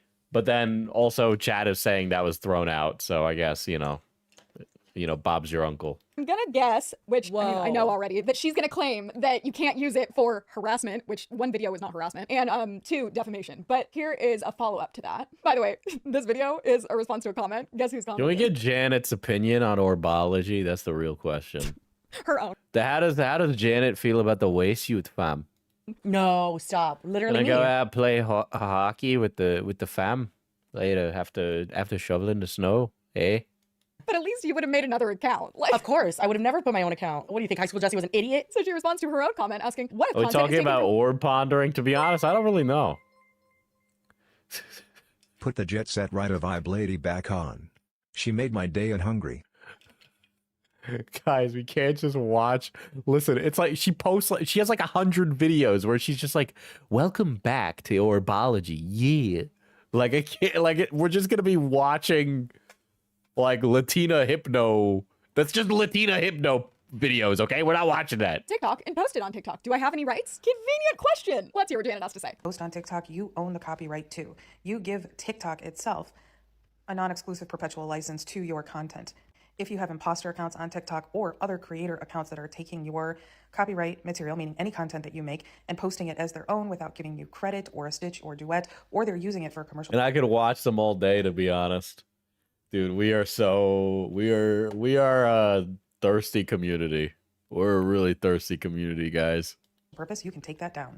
One of the ways my firm battles imposter accounts is by using copyright rights, because more often than not, the imposter accounts are infringing your copyright rights, and we can have those removed. By the way, I got my stream on Logan Paul's Suicide Forest taken down. He has like a connection with this company that their whole fucking thing is taking down re-uploads of shit that makes them look bad. Like that's what the company does. When I checked the copyright claim, it even said that it was a re-upload. And they were taking it down for the specific reason of that I was watching it, period. And I was just like, that feels like you're like abusing the system, but I'm not going to fight it. Again, I have a video that's coming out this month on Logan's history up to the Suicide Forest. And it's actually kind of fucking bananas that that's happening. Also, I already know it's going to be a contentious issue. I think everybody like cared way too much about the drama that happened back then. As a 27-year-old man, I cannot believe that I gave so much of a shit about all of that when I was 18. All my contemporaries included. Everybody cared way too much about all this dumb bullshit. TikTok currently has a 3-strike rule. 3 copyright strikes and your account will be banned. That changed. It used to be that they would take it down with just 1 copyright strike. I think that's it. So she neglects to mention, though, fair use. I do agree with her. Latina Hypno is wild and I want it. That's crazy. That if you're reposting something, claiming it as your own, and you do not change it at all, then yeah, that's infringing on someone's copyrighted like content. But fair use, like if someone is standing in front of something and has your content behind them and is talking about it, or like we're doing right now, reacting to her content, there ain't shit she could do about it. Well, I mean, or she could try, but more than likely... She could try. Well, about that. She would lose. But I think one of the things here that we should focus on is that a lot of people aren't going to be willing to fight it because they don't want to pay the lawyer fees. Side note, Kitty has a GoFundMe for her legal fees because she is going to fight it. I don't even know. Dude, this lady. Can you really be a villain life coach? Is that a job or is that a side hustle? Like, did she actually make bread doing that? There's nothing to fight because I think it was just a cease and desist so far, which is just like a warning, basically. I mean, you were young and foolish. You didn't know any better. Well, you know, the thing is that was like the drama at the time. That's what people cared about, you know? I feel like everything's a lot more serious now to the point where it's a little ridiculous, but I don't know. I have a lot of opinions on it that are in the video, and I know I'm going to have like a billion commenters saying some fucking complaint about it. Mark my words right this instant. Yeah, but she did get the wellness check done, which I'm assuming she could probably seek like some sort of something. I think it's mostly a joke, the villain mentor bit. Okay, look, it's 2026. I don't believe those things are bits anymore. I think some people are like if some guy was marketing himself as like a life coach that'll teach you to be like Homelander, I would assume it was 100% real. I was going to say, I think she's just going to go after the lawyer because I don't think this is all legit. I think there's definitely like, if this really is Lauren's lawyer, whoever's lawyer it is, if this is really her. Diesel, what's your stance on Lauren? What kind of, as a very like, Diesel, tell me your stance. Tell me your stance right now. So tell me your thoughts on Lauren. She seems like a goofy lady, dude. Like a goofy loon, okay?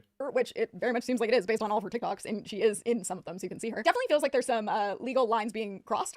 Yeah, I mean, the wellness visit...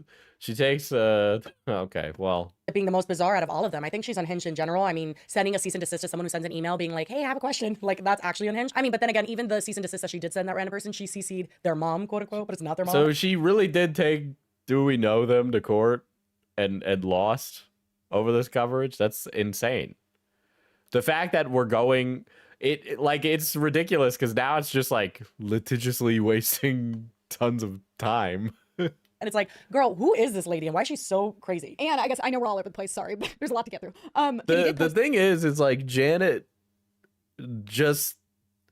It's like she brings like a very old school media mentality to the way that like the new school operates, right? Like everybody in agreement, like everybody on the internet is usually in agreement for the stuff like Do We Know Them is doing, right? Like we've had a lot of that. We've had high profile cases with like H3H3 and like we have a long history of this. So it seems very much like trying to fight like you're trying to fight an uphill battle that seems almost impossible. Honestly, it's such like a lot of this stuff has such little impact on what I feel is the business that you provide that it just feels very pointless to do, right? For both Janet and Lauren, where it clearly doesn't impact their actual business. So them going after it seems like a very vindictive personal thing because their ego was bruised, or at least that's how it looks like to me. At least every time I see like a copyright related case go to court, it's always like somebody has their ego bruised rather than they're actually annoyed with their content being misappropriated or anything like that. It always seems like it's a personal like gripe about the other person's character. The first page of the cease and desist, and she said she is eventually going to share the whole thing. Keeping in mind that the lawyer did a wellness check, it's interesting if you read this because it says, "I hope this email finds you well and in a centered and rational." She's still trying to refile in different ways, if I recall correctly. Lily is still in a lawsuit with her. Jesse Smiles has been dropped from it by now. It's kind of nuts how relentless the lawyer is being with it. Oof. State of mind. Oh my God. I am Lauren the Mortician's federal civil attorney, and I am in receipt of your email below. The proper preferred way to address me in communications is Ms. Braun. You and I are not a first name basis. You and I are not on a first name basis. Sorry, Janet. I didn't know that you were respected like that. On God, when I'm talking with all my attorneys, they be saying, "Don't you be fucking with Miss Braun.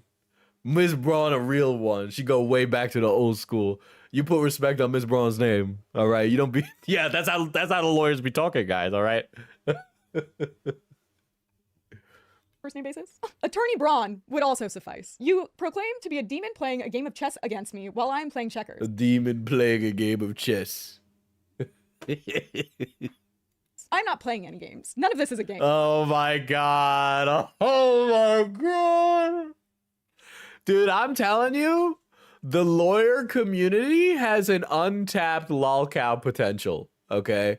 I know we got Nick Rakita. I know we kind of joke about legal mindset, but I'm telling you, lawyers are competitive bitches, bro. They love fighting.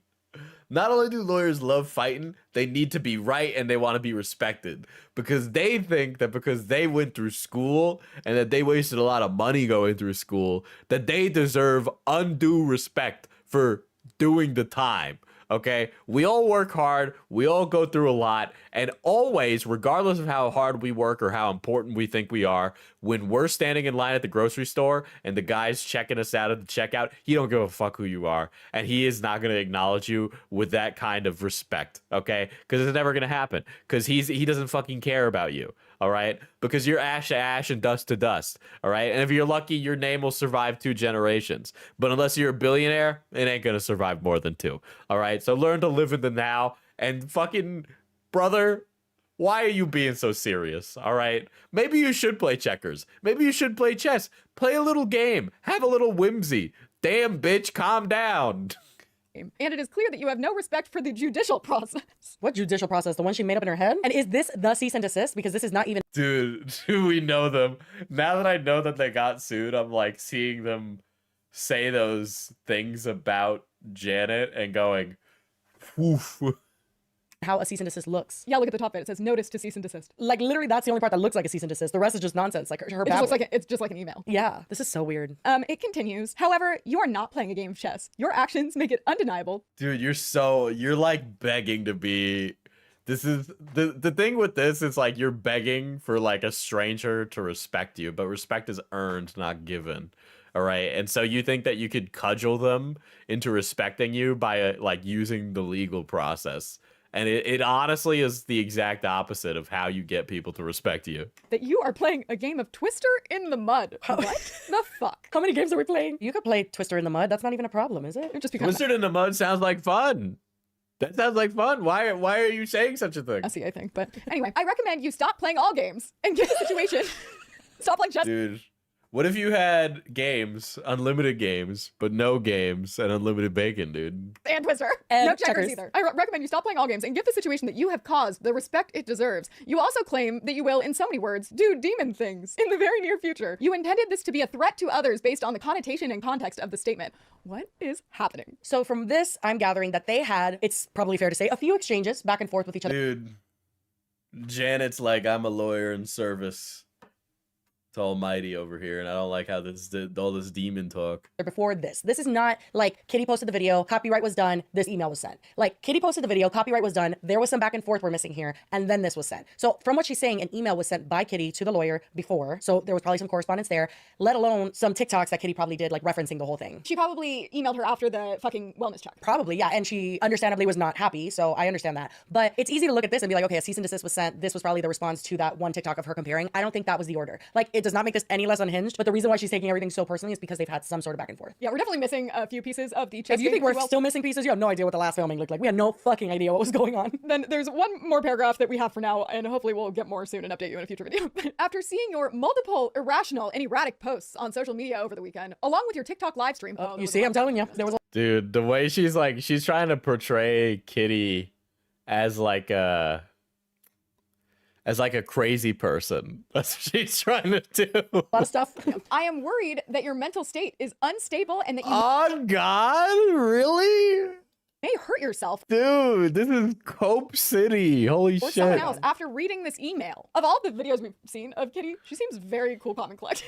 It's very narcissistic talk. Like, it's very just like, I'm worried what you're gonna do after. Like, bitch, you don't know me. That's like some cornball. Dude, what a concern troll, dude.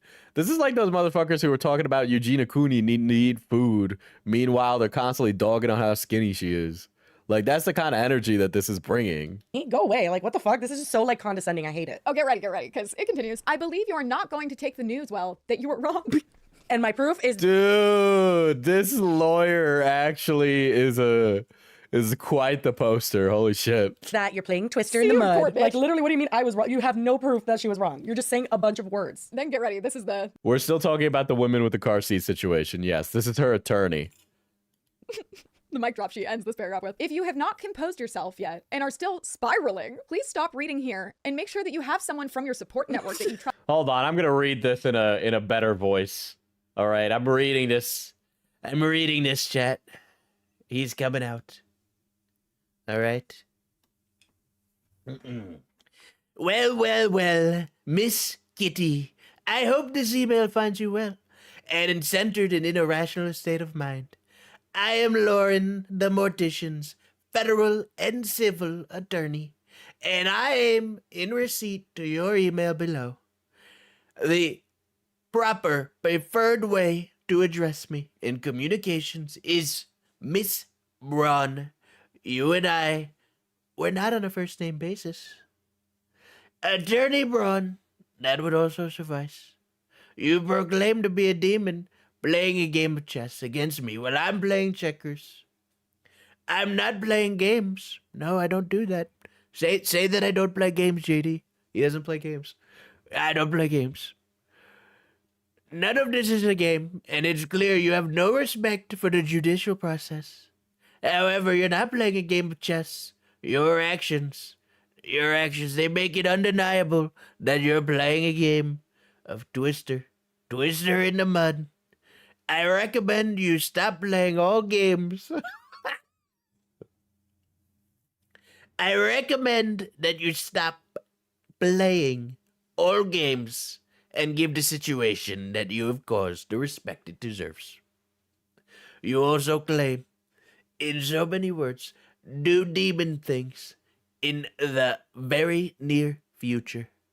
You intended this to be a threat to others based on the connotation and context of the statement. After seeing your multiple irrational and erratic posts, they call you Crazy Kitty. That's what they call you. I've seen it. I've seen it online. They call you Crazy Kitty. I'm just saying. I'm not reading it now. I'm just freeballing it. God. Us to be with you while you read on. VA Diesel, yeah, me doing a bad Trump. My voice is a little strained because of one, sick, and then two, the caffeine. This it stretches my vocal cords and it makes it hard to have like really good inflection. I've done a better Trump before. What? It's like he's really here. JD, what would Charlie Kirk say? And then We Are Charlie Kirk starts playing. Oh my god, I'd send this lady to hell so fast. This is so outrageous. I don't even like if I got this email, I would go live and start laughing. I think. Honestly, yeah, because there's nothing you could do to this level of delusion than just, you gotta laugh. I would love to be able to read the other cease and desist that was sent to the person who just emailed with a query. Is query the word that I'm looking for? Yeah, sure. Because with all the things that Becca said, they were gonna be charged with the $250,000 fine, the 2 years in prison. I mean, you're going to hell too, girl. For someone who claims that Kitty doesn't respect the judicial process, like, you can't charge She is someone the judge, jury, and the public. She is the almighty decider of everything. You know what I think happened? So when we last filmed, I had a theory. And my theory was that someone was like posing as Lauren the Mortician's lawyer. Like, this wasn't actually a lawyer. I thought maybe this was someone that like got a law firm, a local law firm to Lauren, picked out a lawyer and decided I'm gonna impersonate them to fuck with Lauren. Like, just a hater that was being weird. No, I don't think that's what happened. I think that this lady, because especially her TikTok presence is what makes me think this, saw everything Lauren the Mortician was going through, you know, all the online controversy, reached out to her, was like, let's collab. I do not believe that Lauren is actually paying her. Although I know a lawyer can't like actually say like, you're my client. If they're not paying you, you have to pay like at least like $1. But I think that they have an agreement where Lauren is not paying. My beautiful client, Lauren the Mortician. They're calling her Lauren the Litigious because she keeps looking into stuff. She's asking questions, folks. She's like, hey, let me basically show you what I can do for you. That's a good theory. I told you. You're smart. You should go to law school. Because how many times have networks approached you and been like, hey, we can help you with your copyrighted stuff that people are taking. Let us just like show you what we could do. Like, I've had networks come to me and be like, hey, your stuff is being used here, here, and here. We can help you make that stop. I was going to say, honestly, I haven't really gotten approached for that, but people aren't stealing my content. Oh, Yours makes more sense because from Vine. So it would be one thing if people were getting Lauren the Mortician's content and making a bunch of compilations, but that's not what's happening. No. Lauren, they're coming after you, Lauren. You need me, Lauren. You and me. So Lauren the Mortician goes to sleep at night. She sleeps in a coffin because she's a mortician. All morticians do that, okay? And then she's like asleep and she's got her arms crossed because morticians are vampires. And as she's sleeping, Trump flies down. Lauren, we need another frivolous lawsuit, Lauren. We gotta do it, Lauren. And Lauren's eyes like open up, and then We Are Charlie Kirk starts playing. All right. So that's the short and skinny version of this, right? We've talked about a lot of it related to all that nonsense with the legal cases, but I want we got a general vibe for Lauren, right? We got a general vibe for Lauren. We can make some educated thoughts about what her political opinions might be, you know, where she might be on the political spectrum, or just a spectrum, if you will, right? So we can see all those things. And yeah, you know, we can fake God. So now we're gonna watch her examine Jeffrey Epstein. All right, so now we finally get to the Diesels type stuff, okay? I love conspiracy. Or does every household have the plague right now? We're all sick. And also, if you notice, my eyeball is swollen. I had microblading done on my eyebrows, so they're a little dark. They'll fade. Don't worry, they'll fade. But it was overdue. And I have no idea why. But this eye, can you see that? Is so swollen. I had threading done, and I'd never had that done before. I don't know. Has anyone else's eyeball swollen up after microblading? Please let me know. Anyways, anywho, without... Dude, this is... Women be shopping. Further ado, my hair is wild. I don't have any makeup on, but all right, guys, I'm sorry. We gotta stop holding the microphone in our hands like that. I know that's like the style. These things are really easy to attach to our clothes. Can we fucking stop doing that? The audio would sound better, and it would cause less problems in post for the editor that's editing the video. Okay. we're gonna nail this. When something goes viral involving death, my brain does something very specific. You start asking questions, you start noticing, you start asking questions. I don't jump to conclusions. I don't know. You start asking questions. You're just asking questions, guys. You're just asking questions. jump to theories. I start asking one question. Does the body make sense? And then I got to look at it because I'm a mortician and I work with the dead. I see what the Dude, me when I die and Lauren the Mortician is practicing on me and I raise from the dead. Oh, you're annoying. human body does after life leaves it. How fast things change, what relaxes, what drains, what dries out, and what never looks the way people expect it to. So when That's true. You know, I recently saw the Logan Paul dead body and I mean, it didn't really surprise me at all, but you know, it certainly was a moment in time. A photo starts circulating online. The fuck is microblading? It's like it's to, you know, get your shit done. I've gotten my eyebrows threaded before. My brother gets his eyebrows threaded pretty regularly. It's pretty fucking good. Especially one being framed as a dead body. I don't look at the headlines. I don't look at the comments. I mean, I do a little bit, but I look at the physiology. And that's You looked at the physio. Okay, girl, you're a mortician, not a physiologist. exactly what happened when this image of Jeff.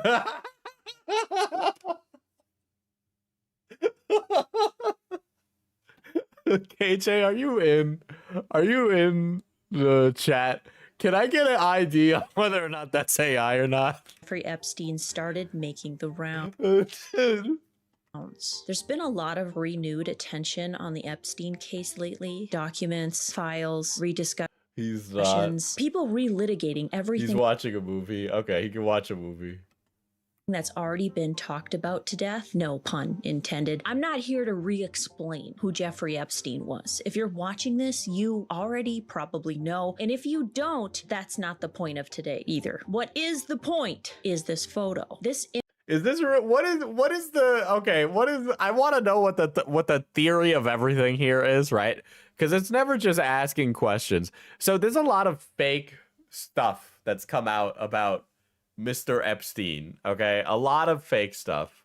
There's been black propaganda, deliberate malfeasance from the Justice Department.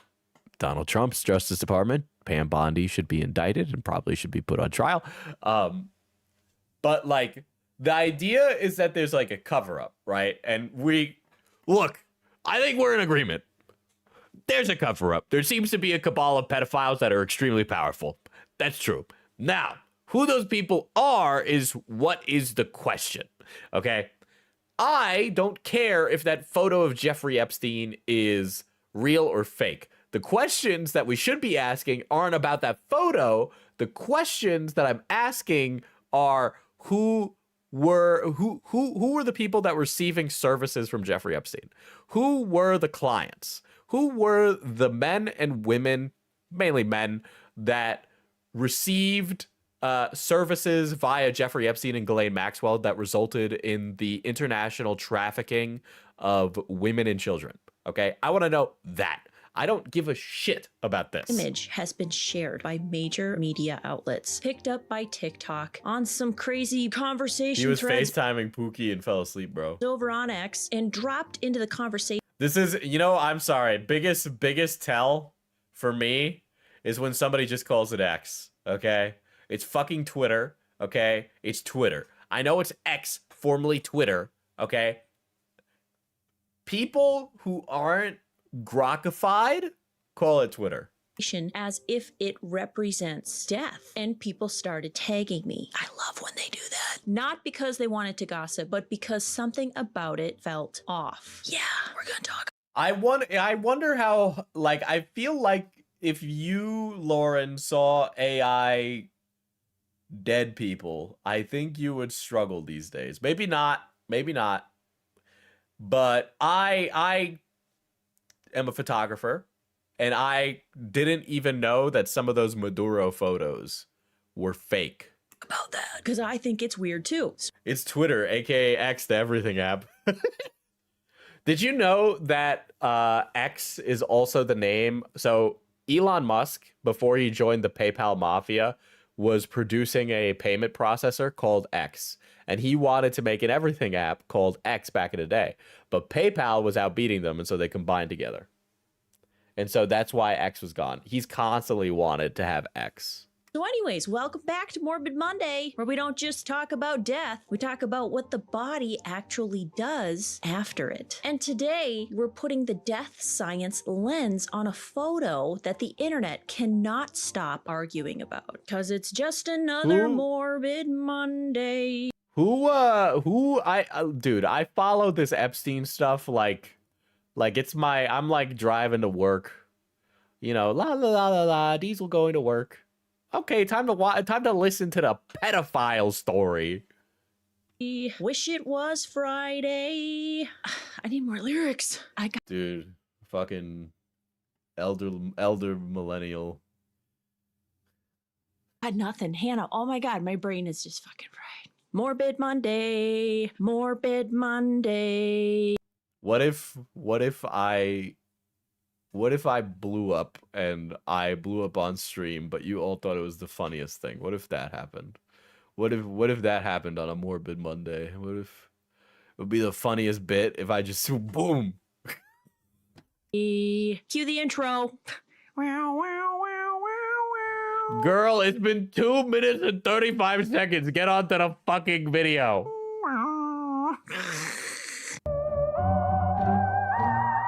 But then you can't play Gartic Phone. I can't play Gartic Phone now, dude. I gotta wage.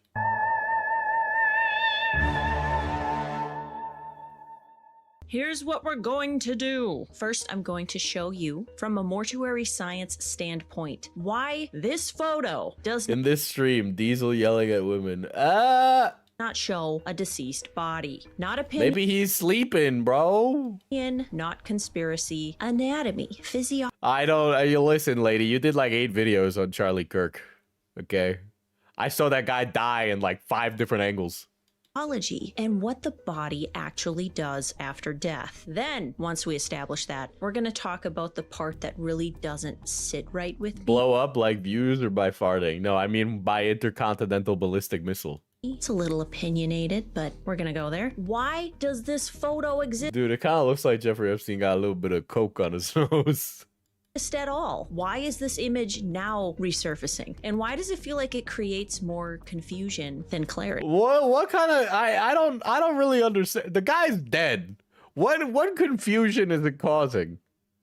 What I'm a certified Jeffrey Epstein aficionado, dude. And finally, we're going to talk about the things that aren't discussed enough in this case, like the lack of publicly released autopsy photos, the absence. I think that's like the last thing I'm thinking about. Who's saying we need the autopsy photos? You're like sending our energy in the wrong direction, lady. Sense of clear crime scene imagery. What documentation? Yeah, that is okay. The one problem I will say is them like sweeping up everything and keeping us from knowing about it. Pinker becoming a gas station attendant, very base, very pog. Does and doesn't exist, and what happens after someone like this actually dies. But before we go anywhere else, we need to start with the body. It's raining outside. Alrighty then. This lady just, girl, get some fucking Ritalin in your system. Because no matter what you believe about this case, a dead body follows rules. No matter what you believe about this case, I mean, I think we're all in agreement at this rate. Maybe he did. Listen, whether or not he killed himself or didn't is a moot point at this rate, right? I think I'm less concerned with who called the hit or if he killed himself, and more concerned with like the people alive that clearly conspired with him. Personally. So let me show you exactly how I can tell just by looking at this image that you all lovingly and morbidly tagged me in, that the person, aka Jeffrey Epstein, in this photo is very much alive in this moment, which actually makes the photo weirder to me. Pull the photo up again. I get tagged in this, and y'all want to know, does this look like a dead body to you? And that's when I realized why this photo is so effective. And honestly, maybe it's AI. I don't know. I don't like this is such like a non-issue question, honestly. Dangerous because it sits right in that uncomfortable middle space, close enough to death to confuse people, or at least it's cosplaying death, but not close enough to actually be real. So instead of reacting emotionally, I did what I always do. I stripped everything else away and I asked one question, which if you ever see something like this again, girl, this lady fucking takes so long to get to the point. Holy shit. I cannot. The time you're supposed to be an expert, okay? To give your expert opinion on whether or not this motherfucker dead or not, okay? Because you've wasted 4 minutes and 30 seconds just like philosophically rambling, okay, about death. I hope that this video comes to mind because you should be thinking, what is the body telling me? So when I saw this, the very first thing I noticed wasn't the weird looking table he's lying on. It wasn't his body positioning. It was actually the mouth area, his mouth. This is one of those things that families are always kind of shocked by because no one really talks about it. But when someone dies, every muscle in their body relaxes, all of it, including your jaw. And when the jaw relaxes and someone is lying on their back, gravity takes over and the mouth opens. Not dramatically, just naturally. So naturally, in fact, that at the funeral home, we don't just hope the mouth stays closed. We actually have to physically close it, and we have a few different techniques on how to do that, but we'll have to talk about that in another video. That's not poetic, that's not optional, that's a So what if they like forced it closed before they took the photo? What if that happened before then? anatomy. There are techniques for it because without intervention, it will not stay shut. Have you ever been sleeping in the middle of the night and your mouth just pops open? You can feel that your mouth has popped open and you've been inhaling through your mouth, so your mouth is all Oh my God, you take such a long time to say anything. Dry and scratchy. That happens when you die too, because it just relaxes. You're gonna be thinking about me when you wake up in the middle of the night and you slept with your mouth open. I hope not. I'd rather be thinking about doorbology, lady, honestly. Be like, oh, Lauren, why? So when I see an individual like Jeffrey Epstein laying flat on his back with his mouth naturally closed, no tape, no visual support, no tension, my brain immediately goes, okay, well, they can't wire the jaw on the fly. Yeah, I mean, look, man, I'm not saying that.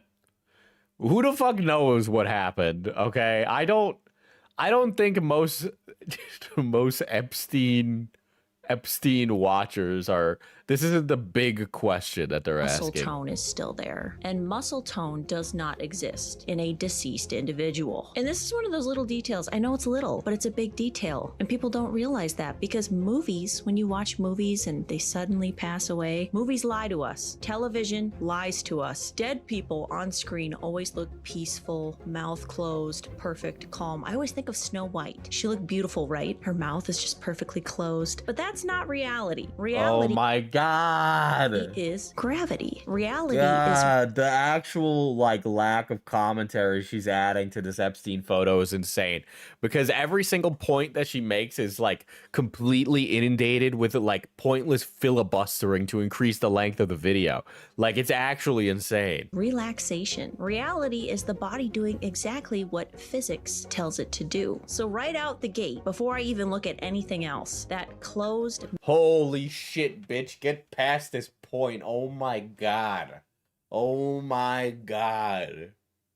Dude, r/YouTube drama says that you were conspiracy acting questions, but you're giving me a fucking Shakespearean sonnet, lady. Mouth tells me I am not looking at a deceased person. And once I clock that, I move on to the next thing. Because the mouth isn't the only part of the body that gives this away. The eyes are next, and those are loud. After death, dehydration starts almost immediately. It does not wait. It does not care. The eyes are one of the first places that you can actually see it. The surface of the eyeball starts to dry out. The corneas lose that wet, reflective look. The eyes flatten and they dull. Dehydration is not my friend in the funeral home. It's one of the very first 1996 became a member. At Pigeon Salad 1996 celebrates 23 months of membership. That dead body looks like he's chilling, if I'm honest. Yeah, that dead body. Yeah, that guy, that guy looks like he's chilling, Who's that guy? Is that Anthony Bourdain? Things we are constantly fighting. In this photo, though, the eyes are still moist. Are those tears? Are his eyes leaking? I don't know, but they definitely look full and high. Did you guys, dude, the fucking photos of the inside of some of the stuff on the Jeffrey Epstein Island are crazy. Okay, because getting those released in the tranche of documents was wild. But this is such a non, it's not a, this is a non, nobody cares. This one is actually a nobody cares. I know this video did numbers, but I really feel are people asleep at the wheel watching these videos? Do people not pay attention to videos? Like, she pinned a comment. It's not a post-death photo. It's a posed-death photo. So, like, what is that? Because that raises a very interesting question, right? Because it makes it sound like Jeffrey Epstein isn't even dead. You know, like the general consensus I hear amongst, I guess, I don't know, the non-conspiracy is like Jeffrey Epstein died. The means by which he died are is what is contested, right? But I have not heard this whole like argument that Jeffrey Epstein just straight up isn't dead, which that comment makes it sound like, you know, and she pinned a comment where it sounds like, oh, maybe he didn't even kill himself. Maybe nobody killed him. Maybe he was secretly flown out of the jail in the middle of the night and he's actually in the Cayman Islands. Hydrated and puffy in a way that suggests fluid is still being regulated in the body. That is not what I expect to see in someone who is deceased. Dead eyes don't look like that. They just don't. And I know it's just a movie, like I know it's just a film, but in Stranger Things, when the kid is holding Eddie and like the bats got to him and he's no longer alive. If you just look up the orbology on like Twitter, it'll just come up. And his eyes are just glistening. And I know he's supposed to have just died, but I'm like, it's too lifelike. It can ruin movies for you too. So I don't know. Once you see it, you just can't unsee it. Then I move on to skin color. When the heart stops, circulation stops, and the blood is no longer being pushed throughout the body. I will also say this is taken on like a 140p camera, Gravity takes over. Blood settles into the lowest parts of your body, and we call that lividity. So if someone is lying flat on their Holy shit. Dude, the noticer is fucking taking a billion years, bro. back, I expect to see that settling, that purpley-ish color start showing up in very specific places. The back of the head, the neck, maybe even that movie Stranger Things with 5 seasons. ears, face, shoulders. What I do not expect to see is an evenly colored, we'll throw the picture up again, like right here, I don't know. But his face is evenly colored. You can even see pink in certain areas of the face, which fun mortuary fact of the day, when we are embalming, have you ever wondered why embalming fluid is a certain color, why it might be a little pink or a little red? When we embalm, you can see that little pink color in his cheeks, maybe his chin and his forehead. We are essentially trying to duplicate that being alive look. So as the embalming fluid goes through and it starts to firm up the tissues, it might make things look a little pink again. My cheeks are pink. So in the photo, there is still color in his face, pinkness, and that color matters because deceased bodies don't hold facial color like that while supine. That kind of color suggests ongoing circulation, or at the So this is like what the question being begged here, like the bigger question is like, why was this photo made then? Right? Like, why does this photo exist? If Jeffrey Epstein isn't dead in that photo, which again, I said, I don't really care if he is or isn't. If he isn't dead, why stage that photo? Right? Because the only like logical train of thought I could see you taking from that is, well, that's because Jeffrey Epstein never really died and they released this as evidence, but it's not evidence. It's fake evidence for us to think that he's dead the whole time. It's like a broke take. Jeffrey Epstein did kill himself. Woke take. Jeffrey Epstein didn't kill himself. Bespoke take. Jeffrey Epstein ain't even dead. very least, very recent circulation. Either way, it's not consistent with a body that's already gone through post-mortem changes. I've also seen some people were zooming in on Jeffrey Epstein's nose area because there is moisture under the nose, and they think that it's Guys, I'm telling you right now, the quality and pixels in this photo, I don't know how anybody can see moisture in that. I'm looking at it on a very good monitor right now. I see like white right here, but it could easily be that Jeffrey Epstein also had a Hitler mustache. I don't.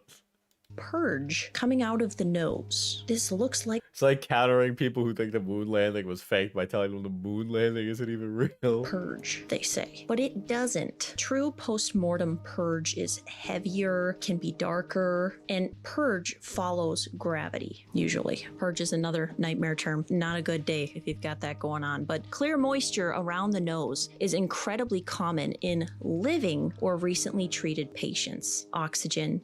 So now I've looked at the jaw, I've looked at the eyes, I've looked at his color. This photo is not post-death. But wait. Okay, 10 minutes. There's still 9 minutes left of this video. What the fuck could you else have to say? There's more. We're not done yet. And that's where things stop being a... Dude, I thought I did content that was like really... I thought I would waste people's time. I thought my content was wasting people's time, but this is actually crazy. About anatomy, and instead we're going to talk about intent. Because once I'm confident that this person, Mr. Epstein, is alive in this image, the question isn't, what am I looking at? The question becomes, why are we being shown this? Why are we being shown this guy, huh? Why would we show? Why? She's just asking questions, guys. She's just noticing. This image at all? Like, seriously, why? Why was... Who even released that image? Who even released that image of Jeffrey Epstein being dead? I gotta look that up now because I guess I do. I guess I do, right?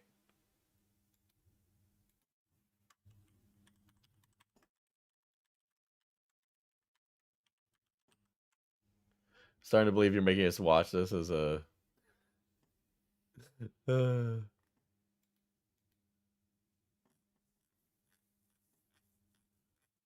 Wait a second. Wait a second. Jeffrey Epstein's autopsy, a closer look. So in 2020, there were photos of the autopsy.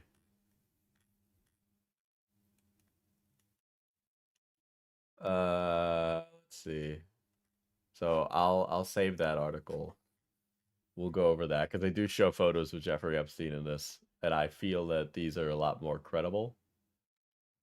Mortician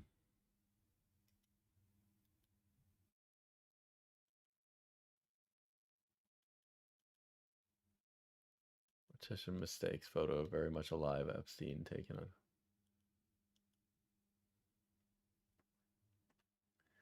All right. Hold on.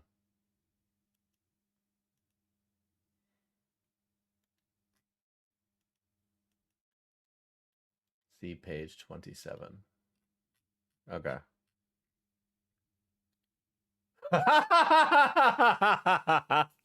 All right, guys. All right. So this is in the tranche of files released on Jeffrey Epstein by the Department of Justice. Here's the Metropolitan Correctional Center of New York's photo sheet. So here is type of incident, suicide attempt, date of incident with the time that it happened, name of the inmate Jeffrey Epstein, location of incident, special housing unit, photographs by blank lieutenant at blah, blah, blah, time of death. That's the photo. There's the photo. It was released in the document. Sorry, guys, he's dead.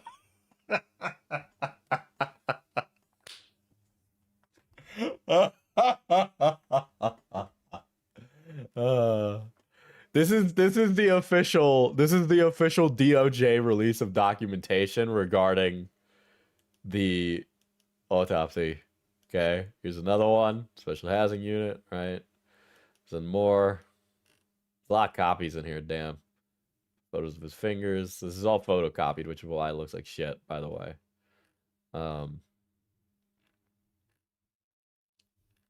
Photos of him during intake. Let's see. Did someone colorize it with AI or something? Someone might have colorized it with AI, yeah. That explains it! Someone might have colorized the fucking photo. That also would explain why the quality is so bad. Right? So she's been going on for nearly 20 minutes over a fake photograph? Yeah. Seems to be the case. Right? So it was on r/skeptic, by the way. Here's another. This is also has been released by the DOJ. You see it's marked. But yeah. This is a much higher quality version, okay? This is a much higher quality version of the one that she was viewing. But yeah, uh,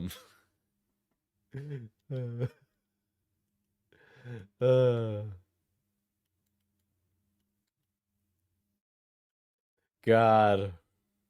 Wow. Wow. That's really fucking funny. There's a lot of photos of Epstein in here.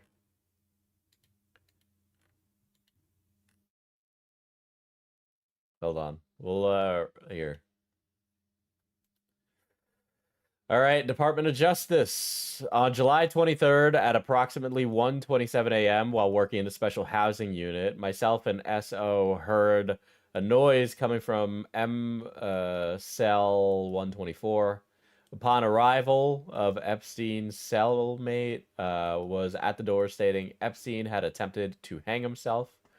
I kept a visual while SO grabbed a door key and called an assistant after securing IM and removing him from the cell. I entered and then placed Epstein on his side and removed the orange homemade rope from his neck. Blank was breathing at this time, but unresponsive. Additional staff and ops arrived. Inmate was, IM as inmate, was removed from the special housing unit. Yep.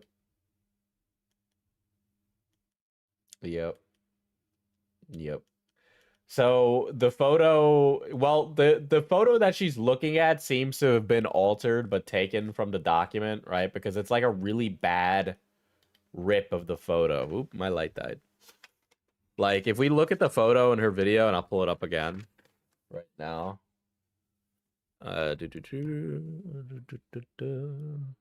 Brother. I think my light's just hot. I think that's why. Okay, I guess we're going to be going dark. All right. Pull it up now.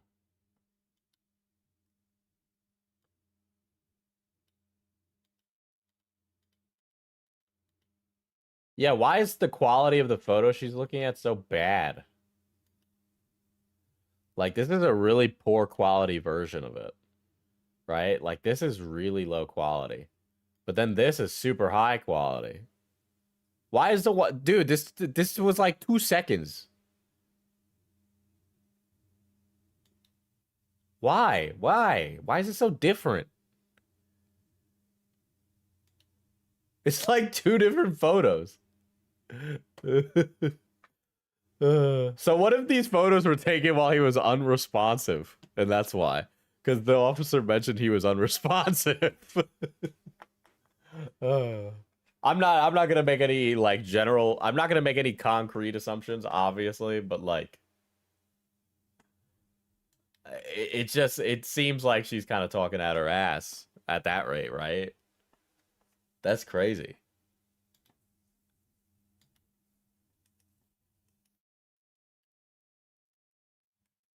Oh boy.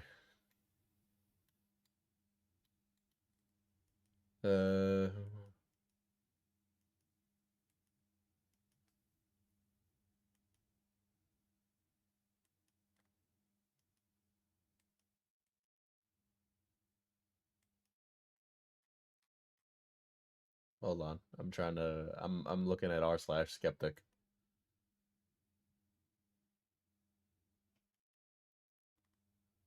Dead is logged as unresponsive too, right? I mean, that does seem to be the case. Looking at the post on r/skeptic is pretty short. This is an example of how misinformation and conspiracy theories involving Epstein are generated and sustained. Lauren the Mortician didn't spend even a few minutes checking the origin of the photo. If she had, she would have realized the photo doesn't show Epstein's dead body on August 10th, but a very much alive Epstein taken on July 23rd after his alleged suicide attempt. Oh, okay. All right. So I will give Lauren this, all right? Because, again, I am reacting to this live, right? So that would explain it. Okay, why Epstein is it's because Epstein is alive, right? Nevertheless, under the assumption it's supposed to show Epstein's dead body, explains how clues in the photo supposedly prove he was alive when the photo was staged. However, this newly released photo was actually taken on July 23rd. Shows Epstein shortly after he was removed from his cell with Nicholas Tartaglione following his alleged suicide attempt. Epstein was subsequently placed on suicide watch for 24 hours and kept under psychological observation for 5 additional days. He returned to the special housing unit on July 30th. So I'm right, at least he was alive in it? Yeah. But she's basically saying that it was like a staged death photo, when in reality it's not a staged death photo, which is really the issue at hand, right? Is that she's speculating upon it, despite not looking into it, right? I'd like to correct myself just to be clear, right? Is that motherfucker was alive in that photo in particular. But it was during a suicide attempt.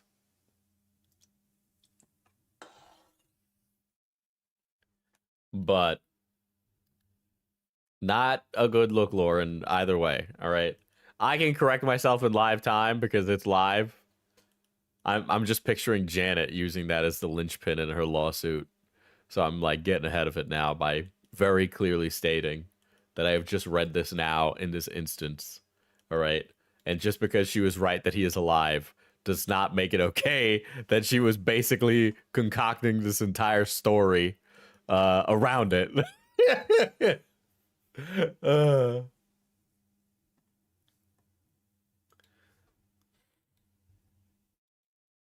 God. All right, so let's find out why. Why did they make this fake death photo, Lauren? And I want you to lay there and pretend that you're sleeping. It feels framed. It feels... Lie flat, lie still. I'm gonna put this staff is gonna be here, Mr. Epstein. Please lie flat, lie still. I'm gonna put this perfectly positioned block under your head on this perfectly positioned table, and I want you to lay there and pretend that you're sleeping. It feels framed. So no, now this is conspiracy. It feels composed and it feels way too calm. Like this is a documentative photo, not a response to some sort of situation. Does anyone else agree? So if Oh my God, no! Lauren's just asking questions. Who was helping him, Lauren? Who was helping him do this? If this isn't a post-death image, where are the images that actually matter? Does anyone? I have, okay, trigger warning, dead body, trigger warning, dead body. All right, let's go on 60 minutes. All right. This was, by the way, where are they? Here they are. Jeffrey Epstein's autopsy, a closer look. Almost 5 months after convicted sex offender Jeffrey Epstein was found dead in jail, 60 Minutes has obtained the photographs that the New York Medical Examiner's Office took, including the inside of the cell during his autopsy. Even after reviewing all autopsy photos, reading the autopsy, and looking at the photos from inside the cell, we still have questions. 60 Minutes correspondent Sharon Alafonzi, who reports that the months-long blah, blah, blah. Okay, so here's from the cell. Here's from the cell. Here's from the cell. Here's from the cell. What is not a question is that Epstein is dead. According to the forensic pathologist, Dr. Michael Vadden, who was hired by Jeffrey Epstein's brother to look into his death and was present during the autopsy, the fingerprints found on the body in Epstein's cell at Metropolitan Correction Center in the early morning of August 10, 2019 matched the fingerprints taken of Epstein when he was booked during a 2006 arrest in Florida. So here is those photos. A New York City chief medical examiner, Dr. Barbara Sampson, ruled in August that Epstein's cause of death was suicide by hanging. It's the back of Epstein's neck, by the way. It's Epstein's legs. Images of Epstein's autopsy report. Which, by the way, these were very easy to find. I just typed in Jeffrey Epstein autopsy, and I got that. Dr. Baden's had small burst capillaries known as pedicinae found on Epstein's face, mouth, and eyes are often an indication of strangulation, but it was just injuries to Epstein's neck that make Dr. Baden call into question the official ruling of suicide. Autopsy photos show fracture of the left and right thyroid cartilage, which sits at around the front of the neck, and the left hyoid bone, a U-shaped bone that sits under the jaw, acts as an anchor for the tongue. An autopsy photo of Epstein's hyoid bone.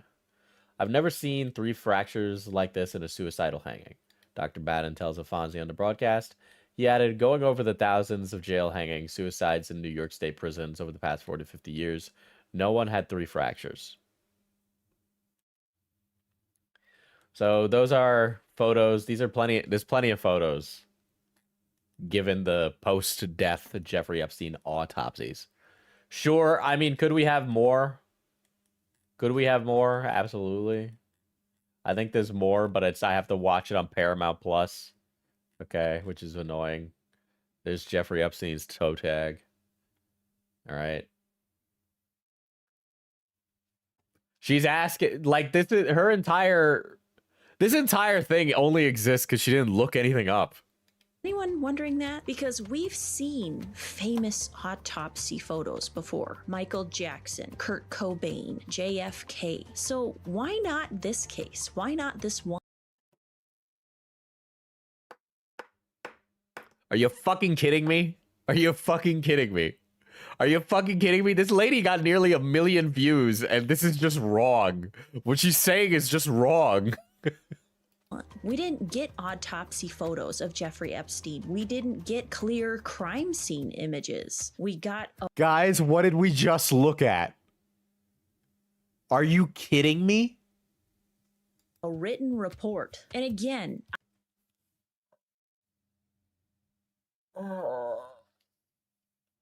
This lady got nearly 1 million views on something that's just wrong.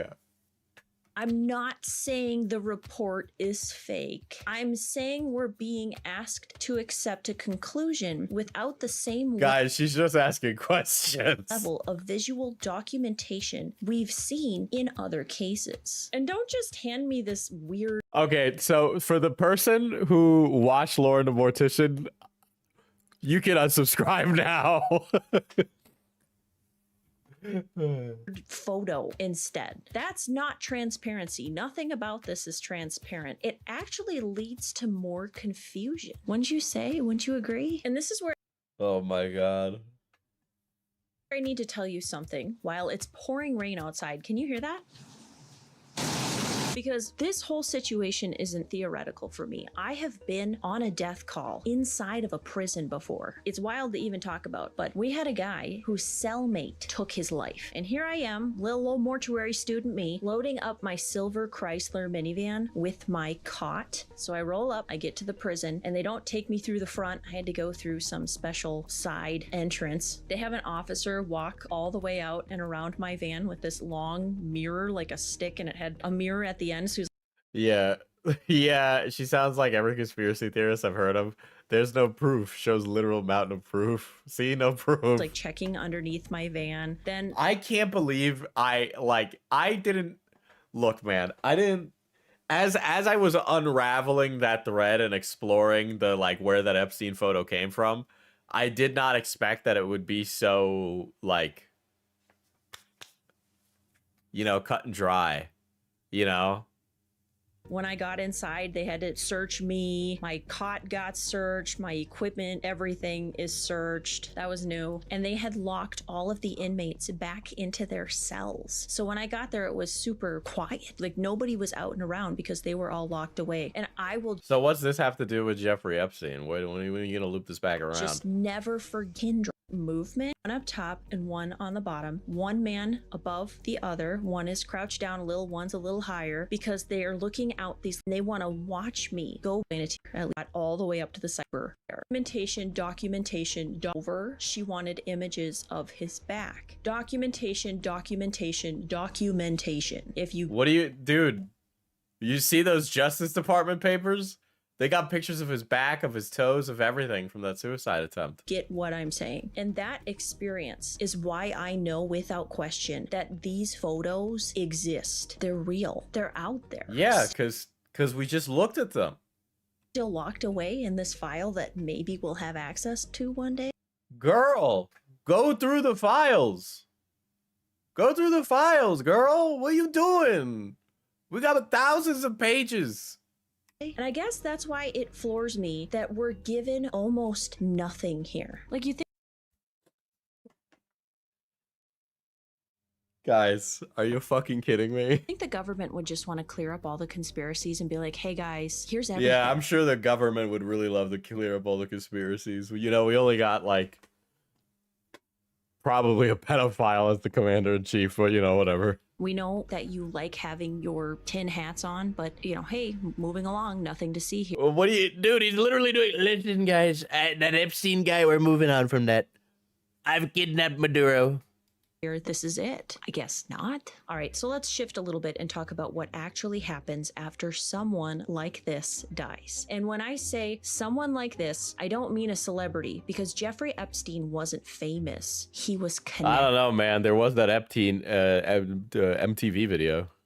Money, power, and access. And deaths like that tend to get handled very, very quietly. And as far as the public knows, there was no traditional public funeral for Mr. Epstein. No viewing, no... Well, guys.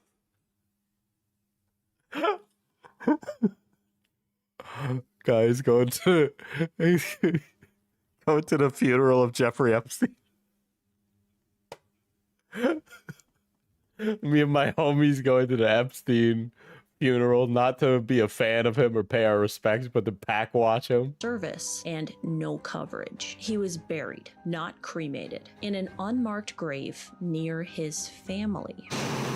And that matters because cremation ends questions. I'm floored he wasn't cremated, honestly. Burial doesn't end things all the time. So you're saying that we should go dig Epstein up and do a real autopsy? Burial gives us the opportunity to sometimes exhume the person if we need to and go back. What we don't know publicly, though, is whether Jeffrey Epstein was embalmed. And yes, that matters too, because Diesel, can we play that video Chud always plays when he covers Epstein? What is that video? Leaves documentation, licensed professionals, and paper trails. Who was it? Who was the embalmer that embalmed Jeffrey Epstein? Holy shit, this is funny. Dean, please message me. Send me a message. Funeral service is so small, it's got to be somebody. I know it. I don't know everything about this case. I don't have secret. Yeah, clearly you don't know everything. Jesus Christ. Apparently you don't even know how to type. What the fuck was going on? It took like 10 seconds to find information on this. Files. I don't have insider information, but what I do know from working with the dead is this. The body doesn't lie. Bodies follow rules. They lose muscle tone. They lose moisture. Blood settles, and there's color changes. In the body that we were shown in these photos that I was summoned in, it is not following the rules of death. So I think we can officially claim this as... You know what this is? This is people who are that are ignorant to the subject, but then also like not willing to do the research, calling on a YouTuber to do the research for them, and then the YouTuber also doesn't do the research. Cleared. This house has been cleared. Because bodies don't lie, but people, on the other hand, people lie. They lie by omission. They lie by distraction. They lie by giving... like the president of the United States. You just enough to keep... Yeah, like the president of the United States and Pam Bondi and Kash Patel. Actually, some of them did it under oath. You arguing instead of asking better questions. Wouldn't you You're not asking better questions. You're actually asking worse questions. agree? That doesn't mean every unanswered question is a conspiracy, but it does mean when something doesn't make sense, it's worth slowing it down and looking at it, like really looking. And guys, just ask some questions. We're just asking questions. talking about it helps too. That's why I always say there's no weird or bad questions, because this is conversations that should be had. Because who staged this photo, Lauren? Who staged it? Who staged it? Who is the they that staged this? I'm asking questions. the body doesn't lie. People do. All right, that's where I'm gonna leave it. I'm sorry this isn't our like typical Morbid Monday. We're gonna get back into the swing. Wow. Wow. That's crazy. It's not a post-death photo. It's a post-death video. Oh, death photo.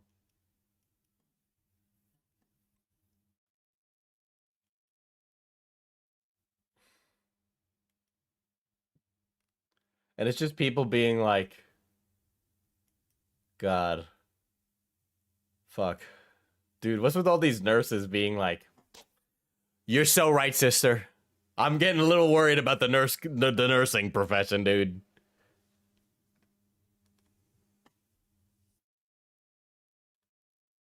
Epstein didn't kill himself. Now we don't even know if he's really dead because we can't trust our government. Yikes.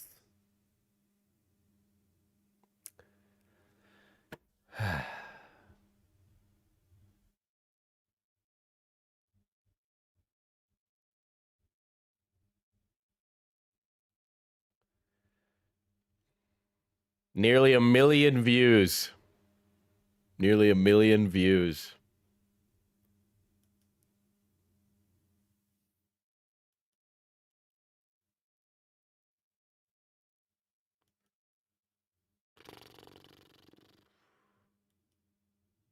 Wow. Lauren. They say she's just asking questions, people.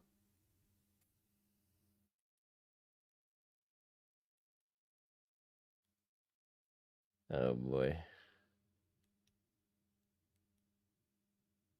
Diesel turned 7 cabinets old this year. So true.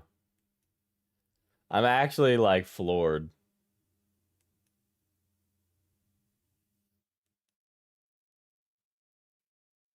They should have put Charlie Kirk on a big firework and blew him up in the air. That's what I think. I think we should have done that. I think that would have been funny. Erica Kirk should have rode that into the sky. Oh my god, I'm actually astounded by that. Lauren did not disappoint. This kind of stuff is like dangerous though, right? Like I know it's like corny and we're like laughing about it, but like this kind of like misinformation is exactly the stuff that gets people questioning like reality and all concepts, right? And ultimately a lot of this stuff does lead down the pipeline of who's doing this? Who's controlling this? Who's the one behind the veil? Right? Ultimately, like all conspiracy theories lead to the Jewish question. Like they just do, because it just seems to be where it all goes every time. And like all this stuff is like dangerous and like not helpful, and it's just like anti-intellectual bullshit nonsense. And all it requires is that you actually Google and then don't like rush to do this stuff. Like it's really not that big of a deal, right? But to like ask those questions begets that question of like, maybe he's not even really dead. Maybe he was never really dead the whole time, you know? And that is stuff that you want to be worried about, because like today we might just be asking the question, is Epstein not even dead? And then tomorrow we'll be like, of course, Jeffrey Epstein's in the Cayman Islands with Tupac and Elvis, you know? It's always your least liked minority. So we've got all the Chud girls believing this stupidity. Now we just need Oompaville to make this exact same video to get all the Chud bros to think it too. But it's bad, dude. Wait a second. What is this video? Hold Well, I on. hope this is recording now. It says 2 weeks post-op, and it says that she let AI choose her size. Did you get a breast? What? Talk about my boobs, Hannah. Okay. I feel weird wearing a top where they actually show. It's so bizarre. And I'm so used to them just Dude, I love it when I gotta watch my Mortician video and she talks about her breast job. hanging off in different area codes. It's like, girl.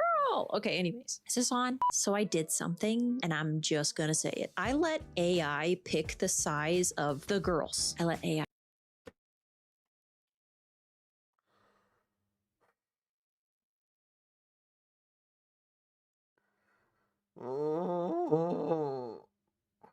We are Charlie Kirk. We carry the flame. Oh.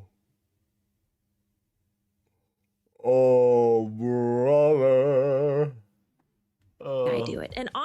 honestly, it was right. Like, unsettlingly right. Today is officially 2 weeks post-op, and I want to tell you everything. Why I chose the doctor I did, how I ended up with the size I got, what the surgery was like, and the top things Dude, why did plastic surgeons always get like all these crazy TikTok edits? you absolutely need if you're about to get your girls upgraded. And before we go any further, for anyone wondering, Look, man. I like girls of all sizes. You know, that's quite the double entendre, Diesel. That's quite the double entendre. I've never been like a boob job guy because boob jobs just something about them kind of like ruins their natural like beauty, you know. Purely misogynistic statement, I know. But and then on top of that, to let an AI choose, not only did you get a boob job, but like it's unethical. Like now I just view your boob job as unethical. why I did this. I'm a mom. I nursed babies. I grew humans in my body, and I have been stretched, pulled, drooped. I had 2 C-sections, rearranged internally in ways only mothers understand. One girl went east, the other girl went west, and somewhere in all of that, you kind of forget who you were before motherhood and what your body looked like. And this was me taking a piece of my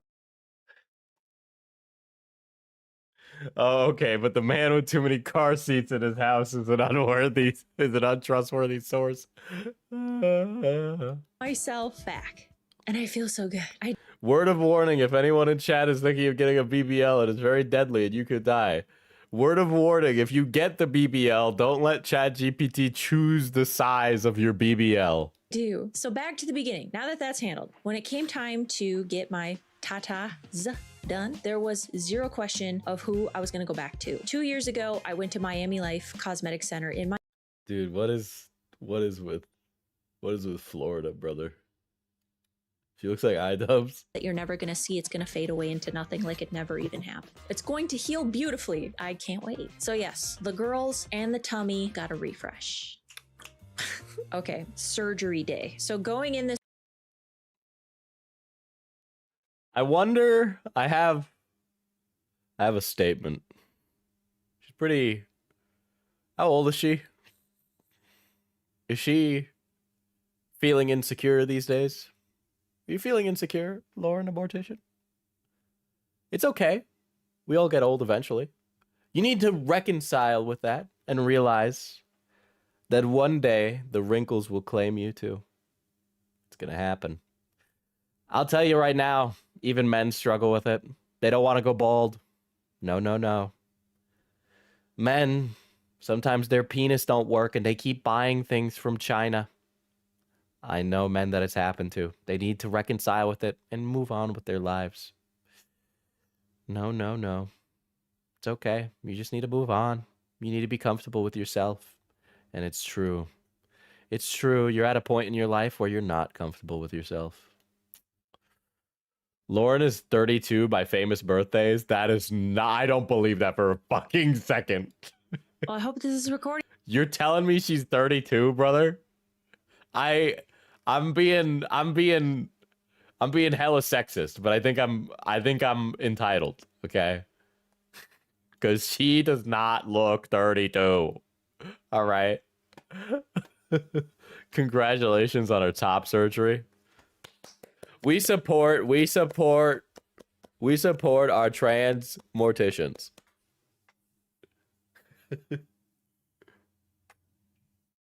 There's no way she's fucking 32. I've met a lot of there's nothing but beautiful women in their 30s. What is wrong? I don't believe that. 3 kids will do that to a person. Cap. Met plenty of mothers, beautiful MILFs out there, beautiful ones. I'm calling Cap on that. Oh man, I can't wait to see. I am gonna be really pissed if I receive a cease and desist from Janet. Brother, I'm gonna be really pissed about that.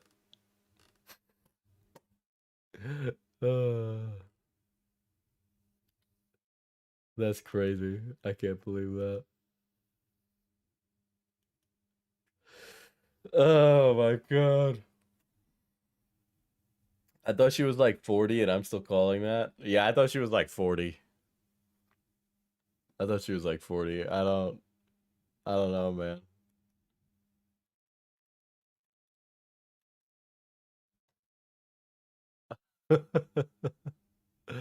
Uh.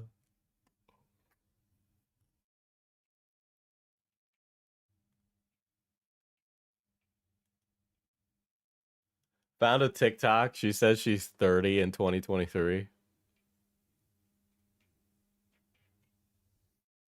Okay. Okay. Sure. Sure.